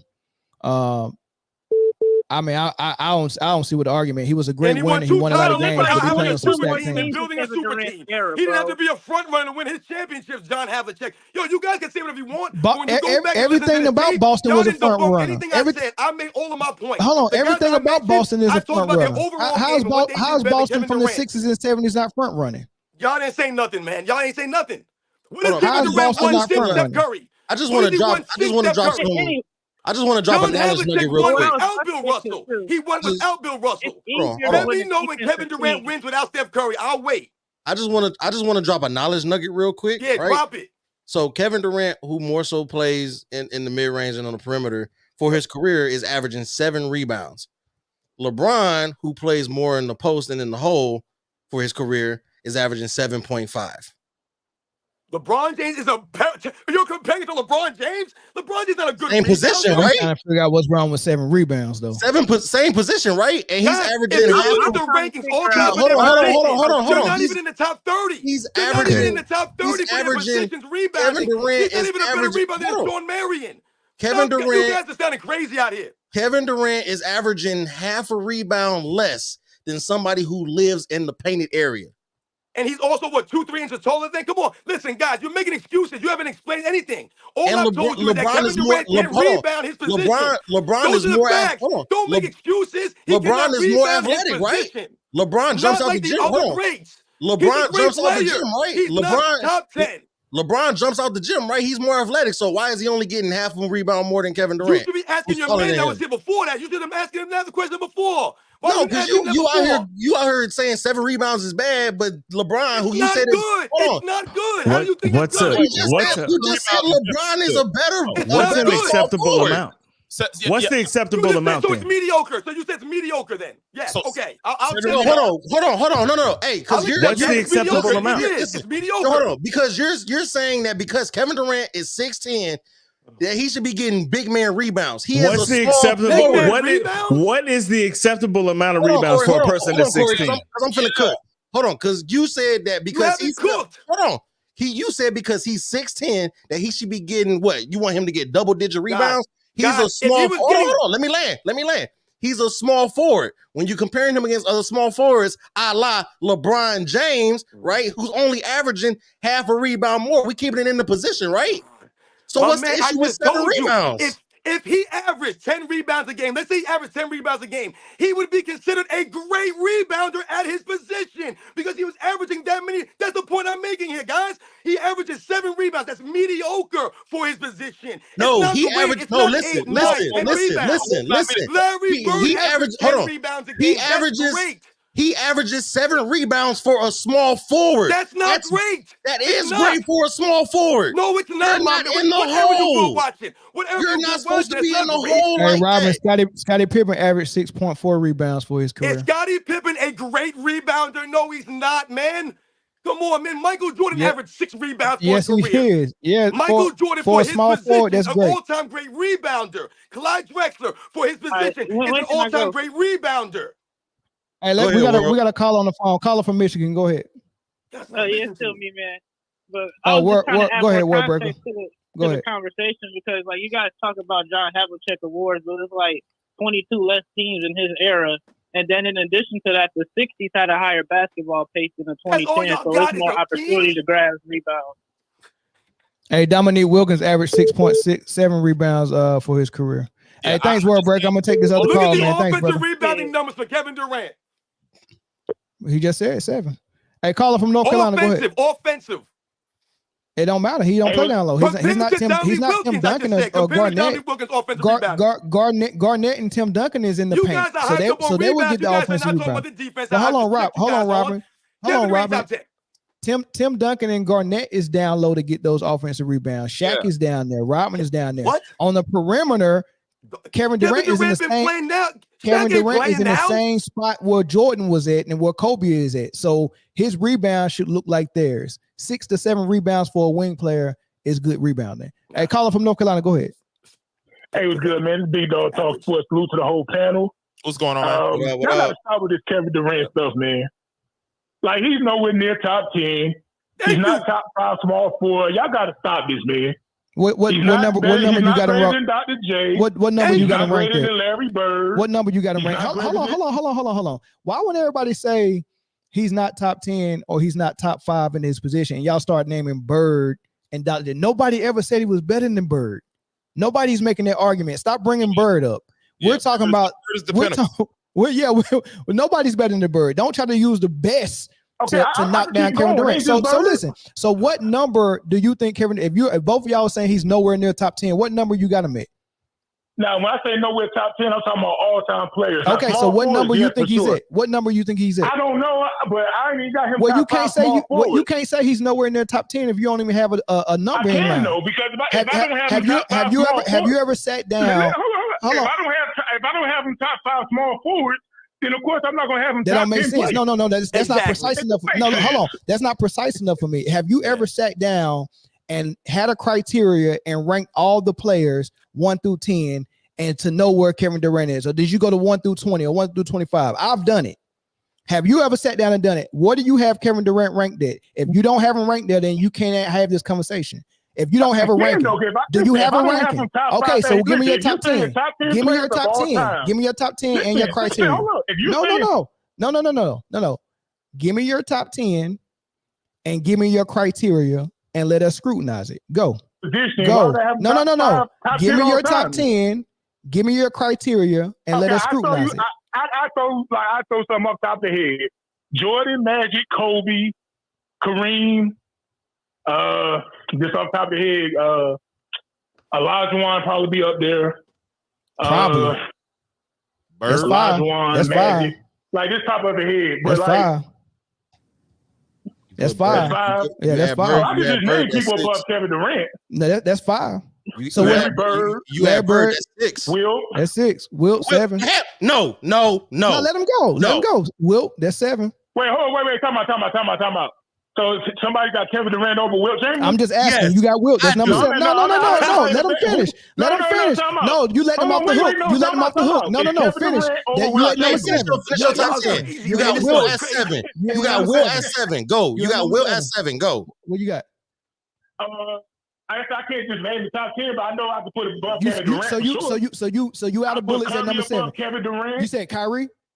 I put Shaq. No, I ain't saying nothing about no Kyrie. Who you say? I put Shaq above Kevin Durant. You put Shaq above Kevin Durant. Okay, that's 9. Who else? I put Rick Barry above Kevin Durant. You said Rick Barry. Goodbye. Bye, sir. Bye, sir. You out of bullets. Bye, sir. I bid you a good night, sir. I bid you a good night. I bid you a good night, sir. Nah. You lost. You lost. You lost. Rick Barry. You said Rick Barry. No, bro. You were doing so. Stop it. You said Rick Barry. You were doing so. Kevin Durant can team hop. Kevin Durant can team hop. But you still put him above great players who he can team hop. Why are we talking about team hopping? Hey, listen, him team hopping is the reason why he can't be compared with MJ and Kobe. That's his penalty. Yeah, but this is my thing. That's why he can't be compared to Tim Duncan. Hold on. That's why. That's right. That's why he. Hold on. You put LeBron on the list, and that motherfucker. God damn it, he team hop more than everybody else. I was gonna say, how come team hopping never comes up with LeBron? I hit the wrong button. Here's the LeBron name in top 10. I ain't LeBron. It always comes up. He didn't say Brian. He didn't say Brian. I was I ain't telling mentioned you. LeBron. He didn't say Brian. He didn't say I ain't LeBron. mentioned LeBron Nah, not he one didn't. time. But here go the thing, though. He didn't Here go say the it. thing. He didn't say it. Every Yeah. team that I ain't Kevin mentioned Durant was LeBron. on, he was better than Rick Barry. Facts. He hopped from team to team, still being better than Rick Barry. He was doing so well, and then he said Rick Barry. Bro, look, man. You was out of Look, bullets. man. You was out of bullets, Look, man. look, I got the You same said energy nowhere for near. LeBron. Hold on. I got the same energy for LeBron James and Kevin Durant. They both great love it. players, two of the greatest players I ever seen. But when you start team hopping and stacking the deck, you lose respect. I'm not saying you're not great. Yeah, I can't put you on a certain pedestal. Wait, but hold on. But it's okay for you to say you lost. It's okay for you to say I lost respect, but you can still give a dude his proper due and not I give respect him his props, but I'm not. You're bro, saying you can't, like, you're just jumping off. You join just the team that hold on. You just jumping off the bridge saying he ain't nowhere near top 10, and you don't even know your own top 10. So how you know he not nowhere near? How you know he not 11, 12, or 13? You also said that LeBron and Kevin Durant are two of the best players you ever seen, and then said because they team hop, you won't rank them as such. Listen, when none of that matters when you're ranking people for basketball talent. Y'all weighing the outside matters way too much. If they're the best player you ever seen, you got to rank them where you see them at. Like, that's what I'm saying, man. A lot of stuff, man.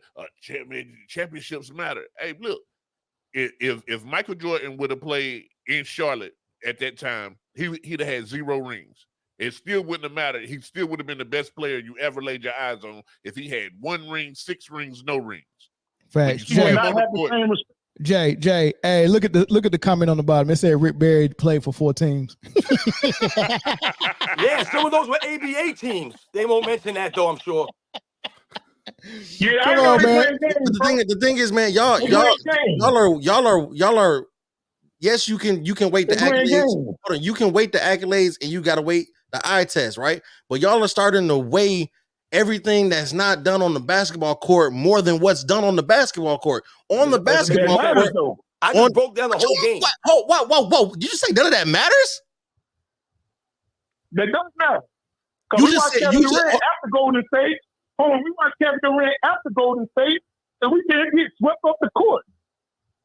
And what did LeBron do? LeBron be losing too. I'm not a big LeBron guy. So if you're gonna wait, this is where go debating LeBron. I don't believe in that. This is where y'all are getting exposed at. Y'all are, and I'm gonna say it again, y'all are weighing the stuff off the basketball court more than the basketball court stuff. All right, let me hear from one of the greatest players you ever seen play. We got a new caller on the line, and after this caller, I want Britne to address whatever they're saying. Caller, go ahead. Yo, this is Lamont from Jersey. Yo, I'm listening to your show and loving it. Robin, I think you just screwing up by even mentioning the all defensive teams because it don't matter whether he made one or not. Nobody thinks of Kevin Durant as a defensive player. He was a great defensive player, though. That's what I'm saying. Just because you don't think of somebody as a defensive player does not make them a great defensive player. He's not a great defensive player. Nobody on that panel is going to say he's a great defensive player. I am. And he's a great defensive player. Motown Chris said I did. Motown Chris said Kevin Wayne Durant from Maryland is a great defensive player. Go watch the tape when he was in OKC. Where is he ranked all time on defense? Kevin Durant all time on defense. Go watch the tape when he was in OKC. Where is he ranked all time on defense? Hold on. Go watch the tape when he was in. Hold on. That great. Are you done or are you finished? I wonder when you have him ranked. Are you done or are you finished? Are you done or are you finished? Are you done or are you finished? I was already in the middle of a statement. I was already in the statement before you asked your question. So I'm gonna finish this statement. Go watch the tape of when he was in OKC making LeBron cry because he was clamping him up. Go watch the tape when he was in Golden State and they ran what they called, quote unquote, the death lineup and watch he was playing the center and watch was nothing happening down there. Go watch the tape when LeBron shit his fucking thong and switched off every time he had to go guard Kevin Durant for 2 straight finals. Britne, your And it's witness. exactly what Britne, your witness, Britne. Your witness, Can I get back in Did here? Kevin Durant switch off? No, I gotta hear from Britne. I got it, Britne. I gotta hear from Britne. Yo, Mel. No, Britne gotta go. Can I get back in here? Well, hold on. I want to hear y'all- from Britne. I want to hear from Britne first. All right, go ahead. I mean, I ain't got nothing to say. This is all y'all right here. I ain't got don't put me in this, Mel. You always trying to start some shit on here. Like, don't put me in this. Why I can't put you in there? Do not put me in this. Why? Why not? Why can't put you in? Because look, I think Kevin Durant is a great offensive player. I think he's just okay defensively, and that's where I'm at. That's where I'm gonna leave it at. Mel, can you tell us why you think Kevin Durant's a great defensive player? Because I think he's underrated defensively, but great feels like a very feels like overrated to me. But I just want to hear why you think he's great as a defender. I say good. I say good, and I think that's what I got Kawhi Leonard above Kevin Durant. Yeah, I got Kawhi Leonard defensively above Kevin Durant too. But I mean, I think overall above Kevin Durant.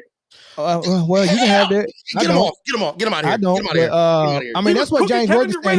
He said he's a good defender. Bro, Chris, you got to stop crashing out, bro. Relax. Get him out of here. Get him out of here. You got to All relax. right, go ahead, Carla. Finish your thoughts. Yo. Kawhi Leonard overall is not better than Kevin Durant. He was destroyed him in the 2017 Western Conference Finals, man. Team to win. First off, Kevin Durant. Hold on. Kevin Durant has missed 2 full seasons and has still played more time than Kawhi Leonard. I mean, I just want to see what Kevin Durant would have been like with Duncan, Ginobili, and Parker on that lineup. They wouldn't have lost to the Miami Heat. I can guarantee you that. So Kawhi is dope, and Kawhi does have rings with San Antonio and Toronto. But just because you saying he won without a super team and Kevin Durant had a super team, it doesn't make him better than Kevin Durant. It just means he won. Well, I would without a like super to see team. Kawhi Leonard with Russell Westbrook, James Harden, Serge Ibaka, that team. How about that? Hey, he had them dudes. He had those exact players. What did he do? Come on, man.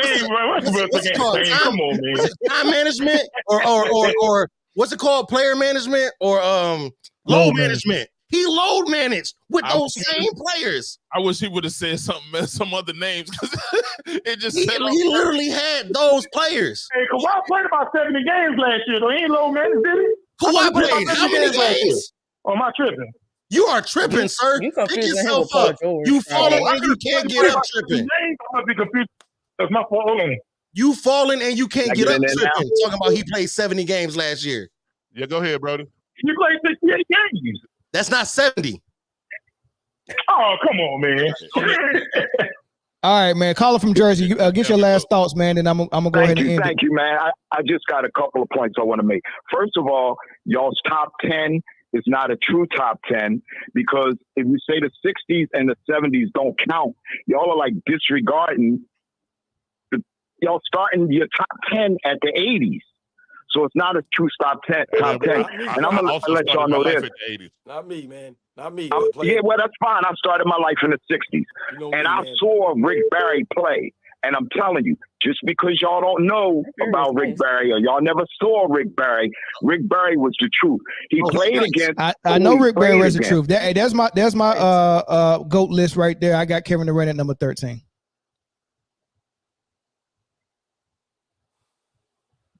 Who said they know Rick Barry's the truth?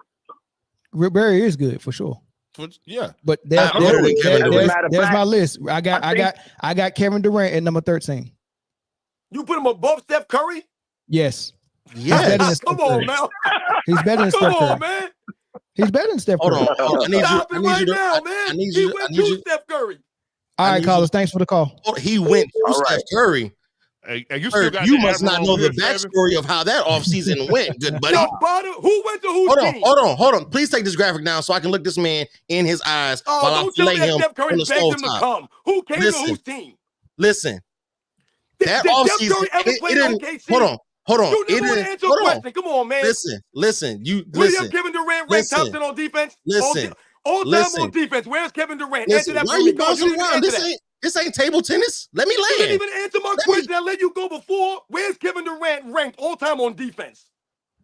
Probably he don't rank high enough all time on defense for us to have the conversation. All right, so I made my point. So go ahead. That doesn't mean he's not a great defensive player. Yes, it does. Oh my God. Go ahead, man. Go ahead. Spit it. Name me your top. Hold on. No, name me tell us the story. Tell us the story about the Kevin Durant, Steph Curry thing. Hold on, because now I want to know off the top of your head right now, and I don't want 10, I want 15. Can you tell us why Kevin Durant's a top defender? Can you tell us that? Why is he a great defender? Hold on. Name me off the top of your head the top 15 defensive players all time right now. All time. Doesn't matter what order they're in. No, put them in order. You ain't getting off easy. Put them in order. Better than Kevin Durant. No. All right, all time. Where you all time. I'll name you 15 guys better than Kevin Durant right now. I'll name you Michael Jordan, Scottie Pippen, Sidney Moncrief. Is this in order? I said in order. I said in order. Robinson, I want in order. Duncan, Kevin Garnett, Kobe Bryant. Put it in order. Put it in order. I'm giving you 15 guys, man. I want it in order. You named 10 guys. I want it 1 through 15 in order. You name me the 10 greatest defensive players. I want it 1 through 15 in order. Here we go, man. This guy. I don't think neither one of those. You're doing too much now. Yeah, that's too much. That's too much. I just named off how many names did I just read off the top of my head? I just named like 10 guys. Go back and run the team. I didn't say he was top 10. We're going to put a pin in it. Kevin trash out over Kevin Durant right now. You're trying to question my basketball acumen by asking me to name guys in sequential order. What I'm telling you, I'm not crashing out, Dominique, but I can crash out. I crashed out before. Hey, Robin, let's do this. I can crash out. Hold on, Chris, chill. Robin, let's do this because you wasn't prepared to give a top 15. But I just gave a bunch of names. I don't need a 1 through 15. I know the game. Yeah, but I want you to think about it, and when you come back, then we can finish the conversation on that because you wasn't prepared to give up a top 15. So I mean, give it some thought. Mel, everything I do on my channel is off the top of the head. I never write or pre-record my video. I do none of that stuff. This is who I do. This is what I do. I just named off how many guys I name off. That was a lot. Exactly. That's what I'm saying. But also, you never heard me. You never heard me say Kevin Durant was a top 10 defender. Where did I say that? No, you just challenged me to name 15 guys. And what I'm telling you, my man, is this. You cannot make the word great and Kevin Durant in the same sense on defense. Yeah, you can't do it. You can't because he's a great defender. Now, Kevin Durant can defend. I'm not going great. I go good. He's never made even one defender seem, but he's a great defender. That's a complete hypocrisy. You one of them ones that just think that stats means everything, huh? That I'm not naming stats. I'm telling you right now. You keep going back to all defensive teams. And Robin, we go end this segment. Joe, go ahead and finish what you was gonna say. We go end this segment, fellas, because we can't get to the end. Go ahead. I gotta get going, man. We running late here. I was trying to do what you was trying to do. Let's just move on. I think that's what the difference came in at. Like, okay, you calling him a great defender, and Robin is saying that if you are a great defender, you should have at least made the all defensive team one. Granted, it doesn't make you a great, a not great player just because you didn't. But if you're gonna call him a great defender, and I think Kevin Durant's a good defender, I think the verbiage is where y'all having the breakdown at. Like, let me give you an example of what I'm saying. Alonzo Mourning, guys, has 2 all defensive selections.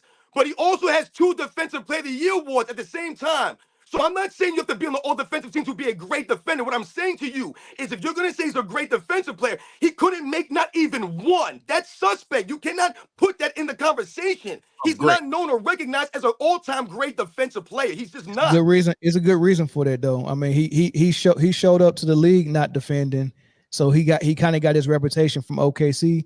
But when he went to Golden State, he started defending at a very high level, but it's kind of hard to change everybody's perception about you. Plus, on top of that, he's a media villain. They just don't like him. So they're not going to get a lot of votes. I'm going to put a bow on it. And then once I finish talking, Mel, go on to the next thing. It's hard. Got me sweating on my brand new hat, man.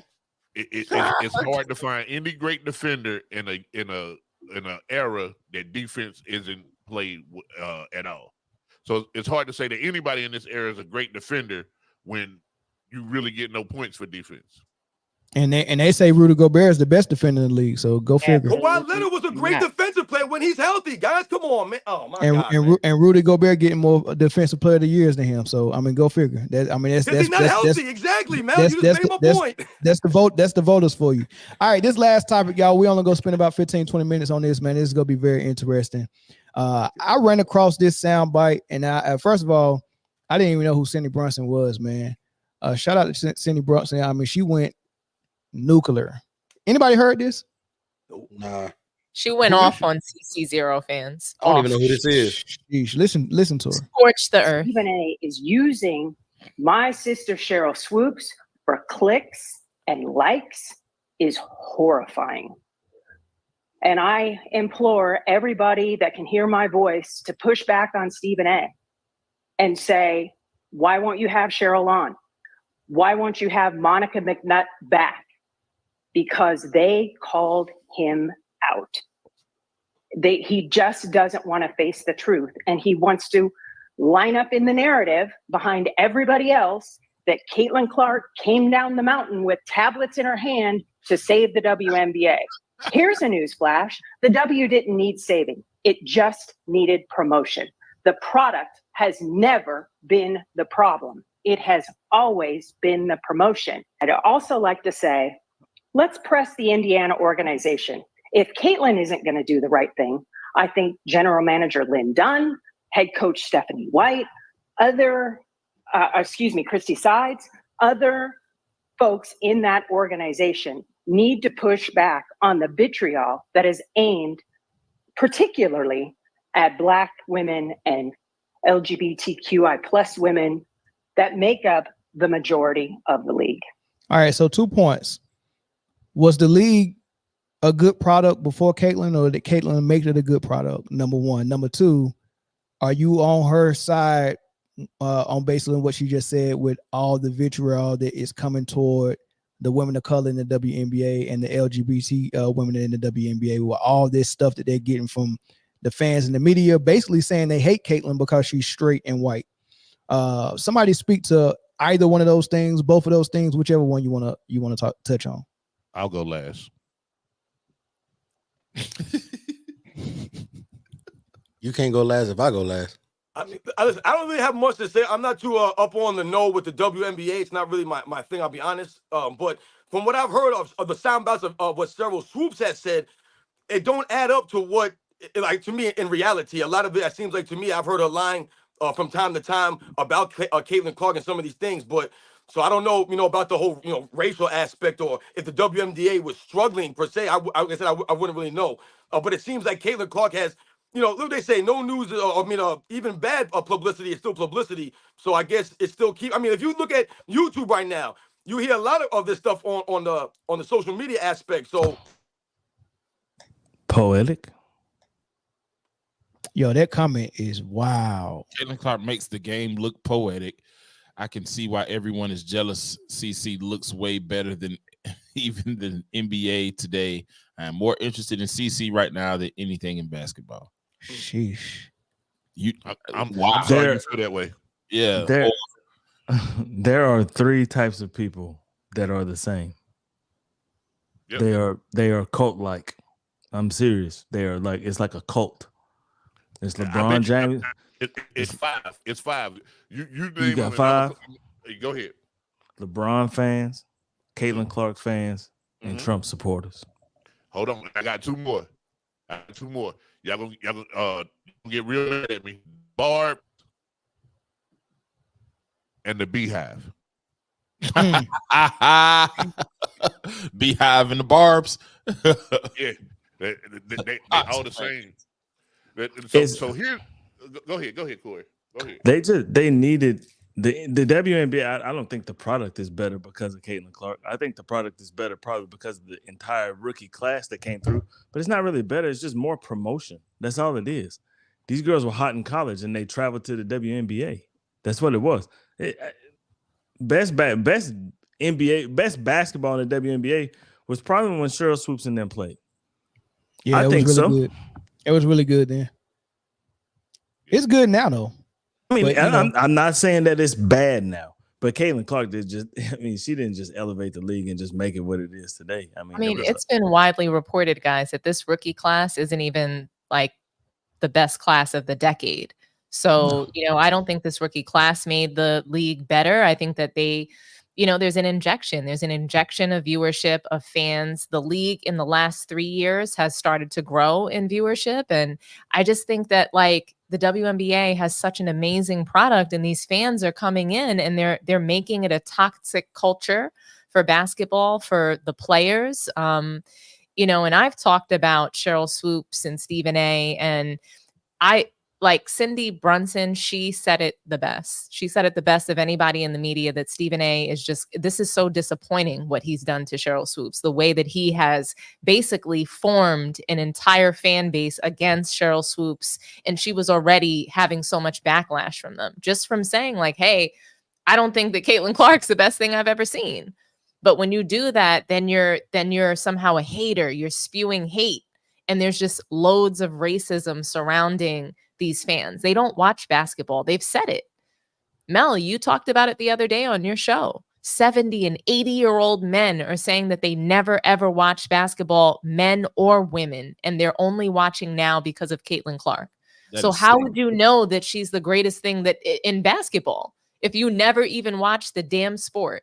So it doesn't make any sense. Take these fans away. The WNBA doesn't want them. For some reason, the commissioner wants them. She thinks that racism is good for the league, and it's just not. But Stephen A. needs to be stopped.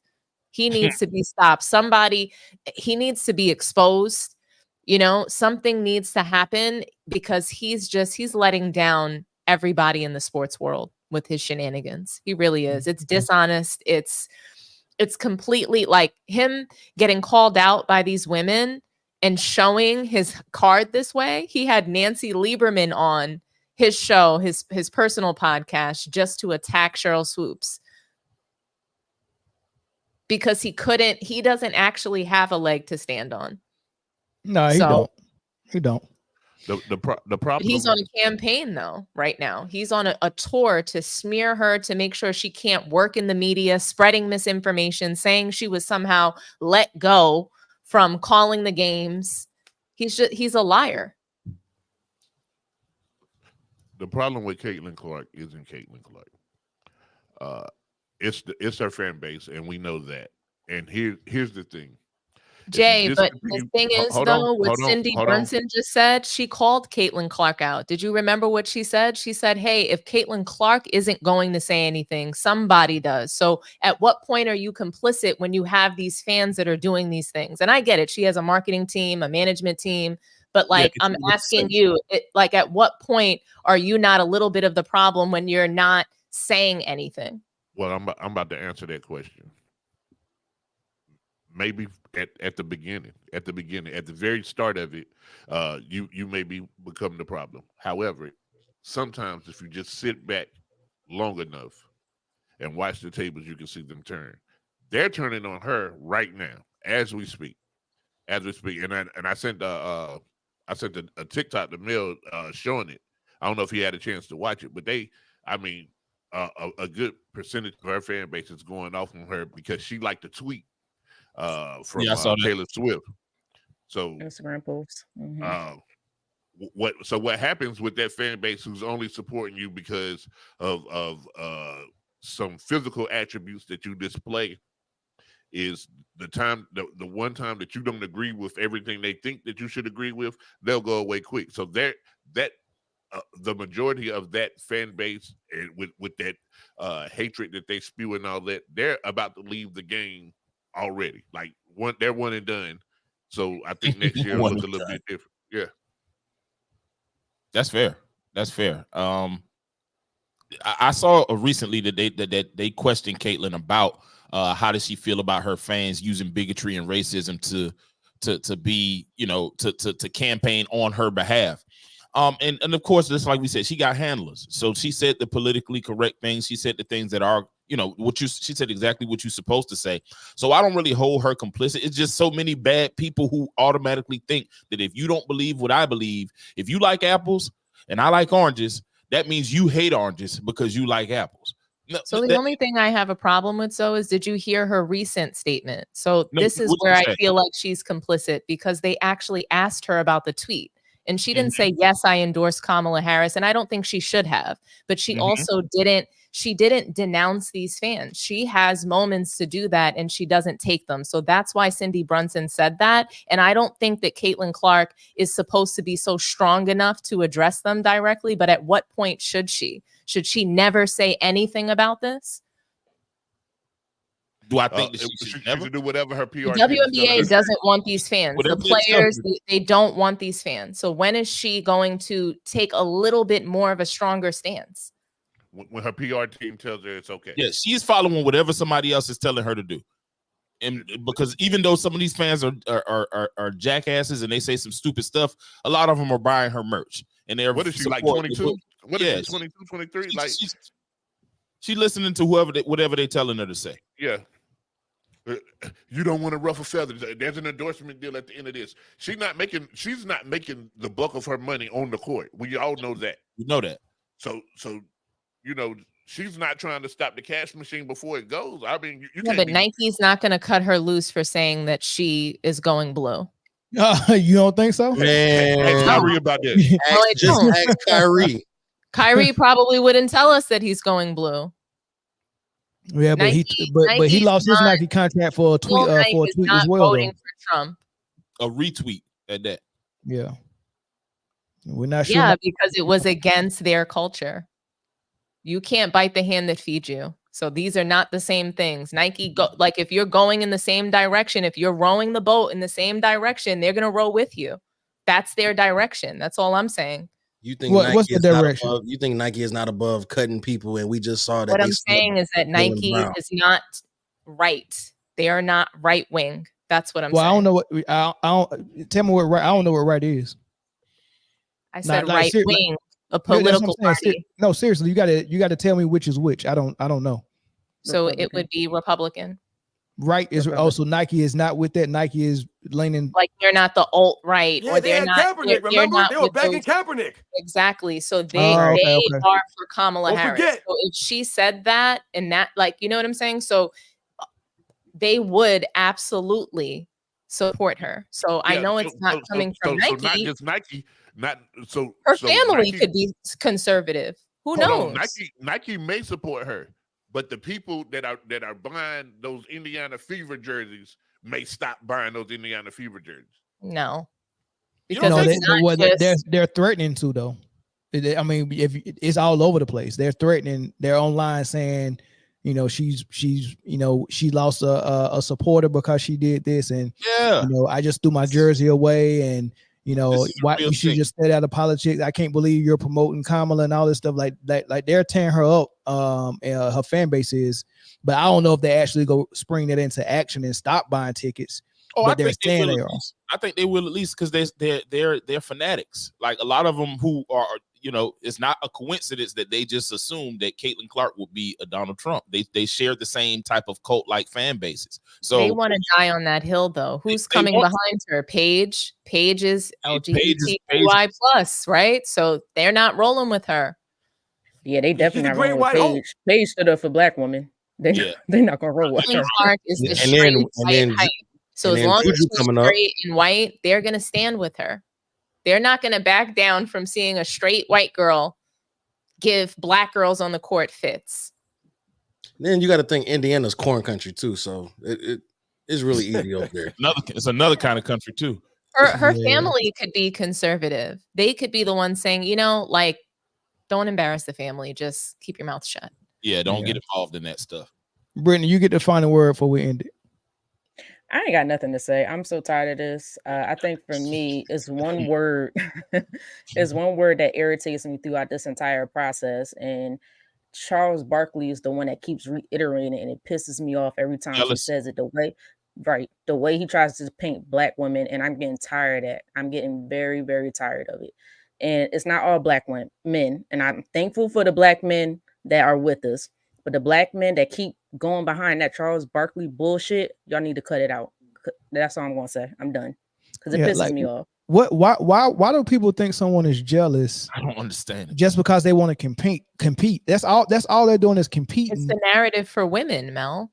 It's the narrative for women. Anything that we do, there has to be some, it's not about our skill. It's not about what we've accomplished. It's we're jealous. We have all these, we're petty. We don't want to play defense on Caitlin Clark. We're emotional.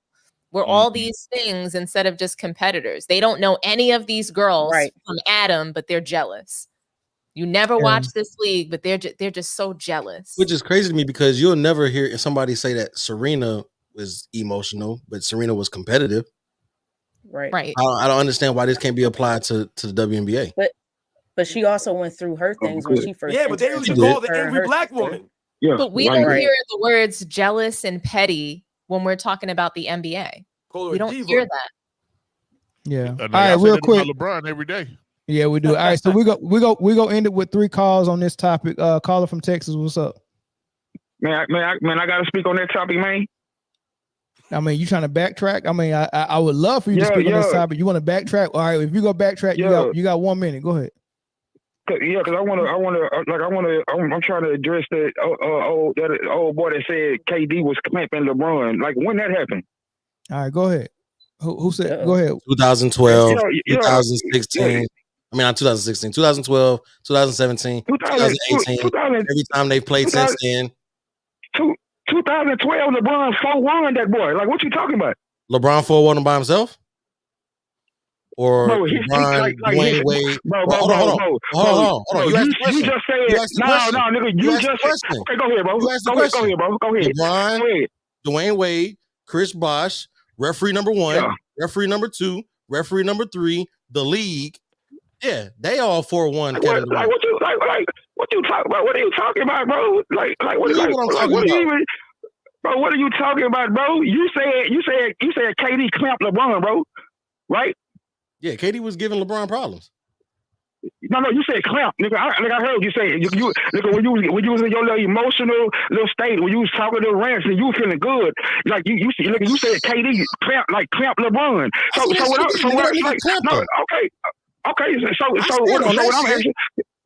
what I'm asking is why was LeBron 19-5 like before that boy went to the Warriors against KD?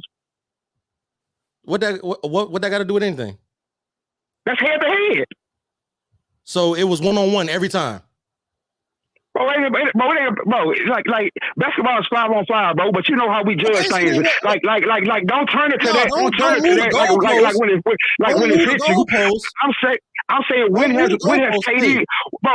When has KD ever been looked at as a better player than LeBron, bro? Go pull up the head-to-head stats and then tell me that. Don't pull up the head-to-head record. Don't pull it. Are you serious? Yeah, I'm serious. Go pull up the head-to-head stats. Don't tell me the head-to-head record. You seriously want to do stats to KD against LeBron, bro? Do it. I'm giving you the chance. This is a blind.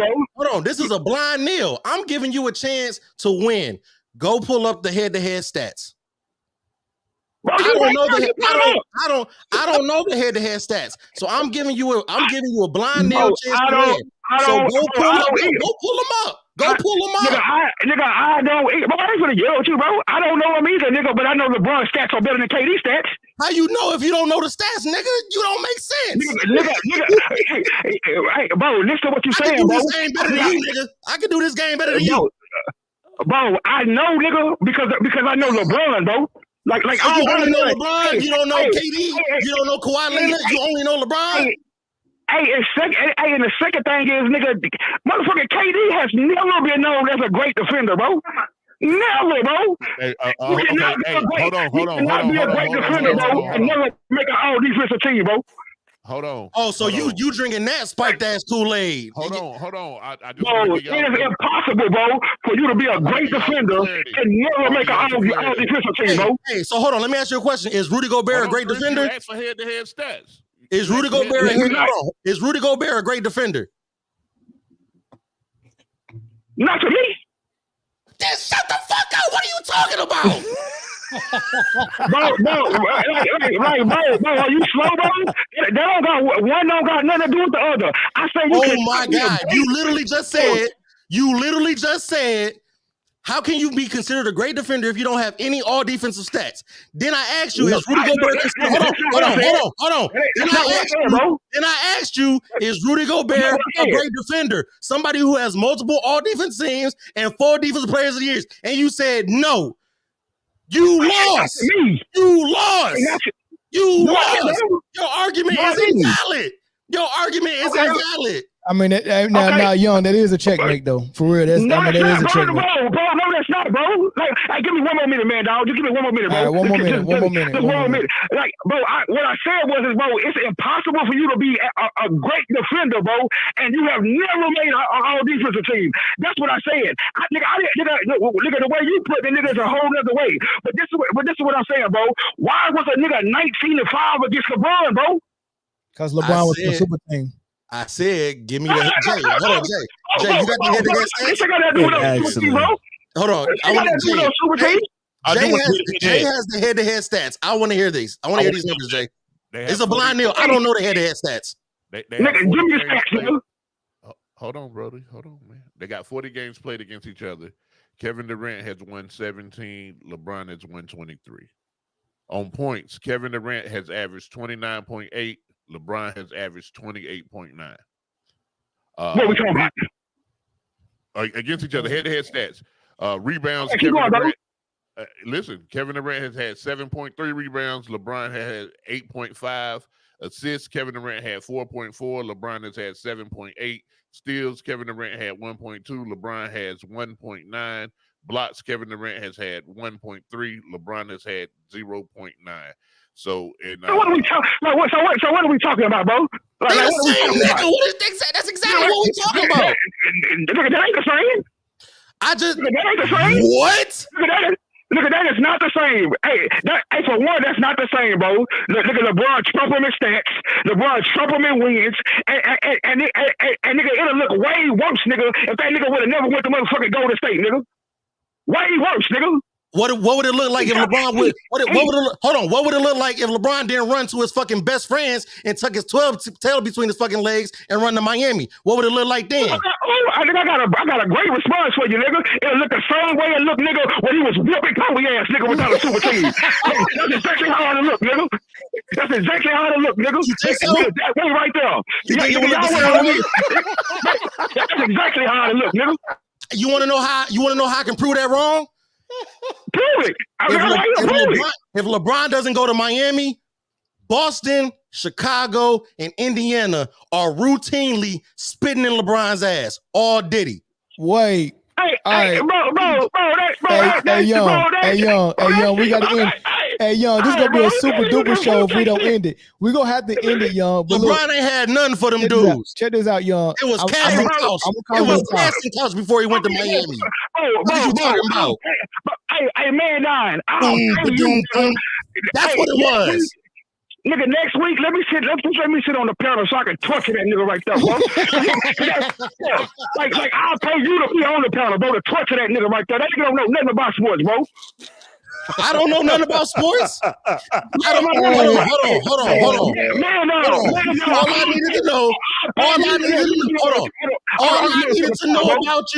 All I needed to know about you is when I asked you if Rudy Gobert was a great defender with all those accolades, and you said no.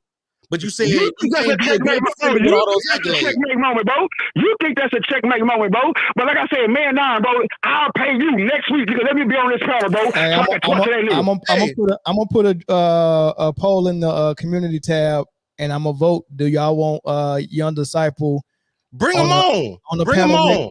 I ain't had Hibachi in a while. Bring his ass on. And if I get the votes, then we'll set it up. Bro, man, that nigga, he barking real loud. Now, I ain't had Hibachi in a while. I ain't had Hibachi in a while. Bring his ass on. You more shrimp hibachi or you chicken? We gonna figure it out. It's hibachi or you.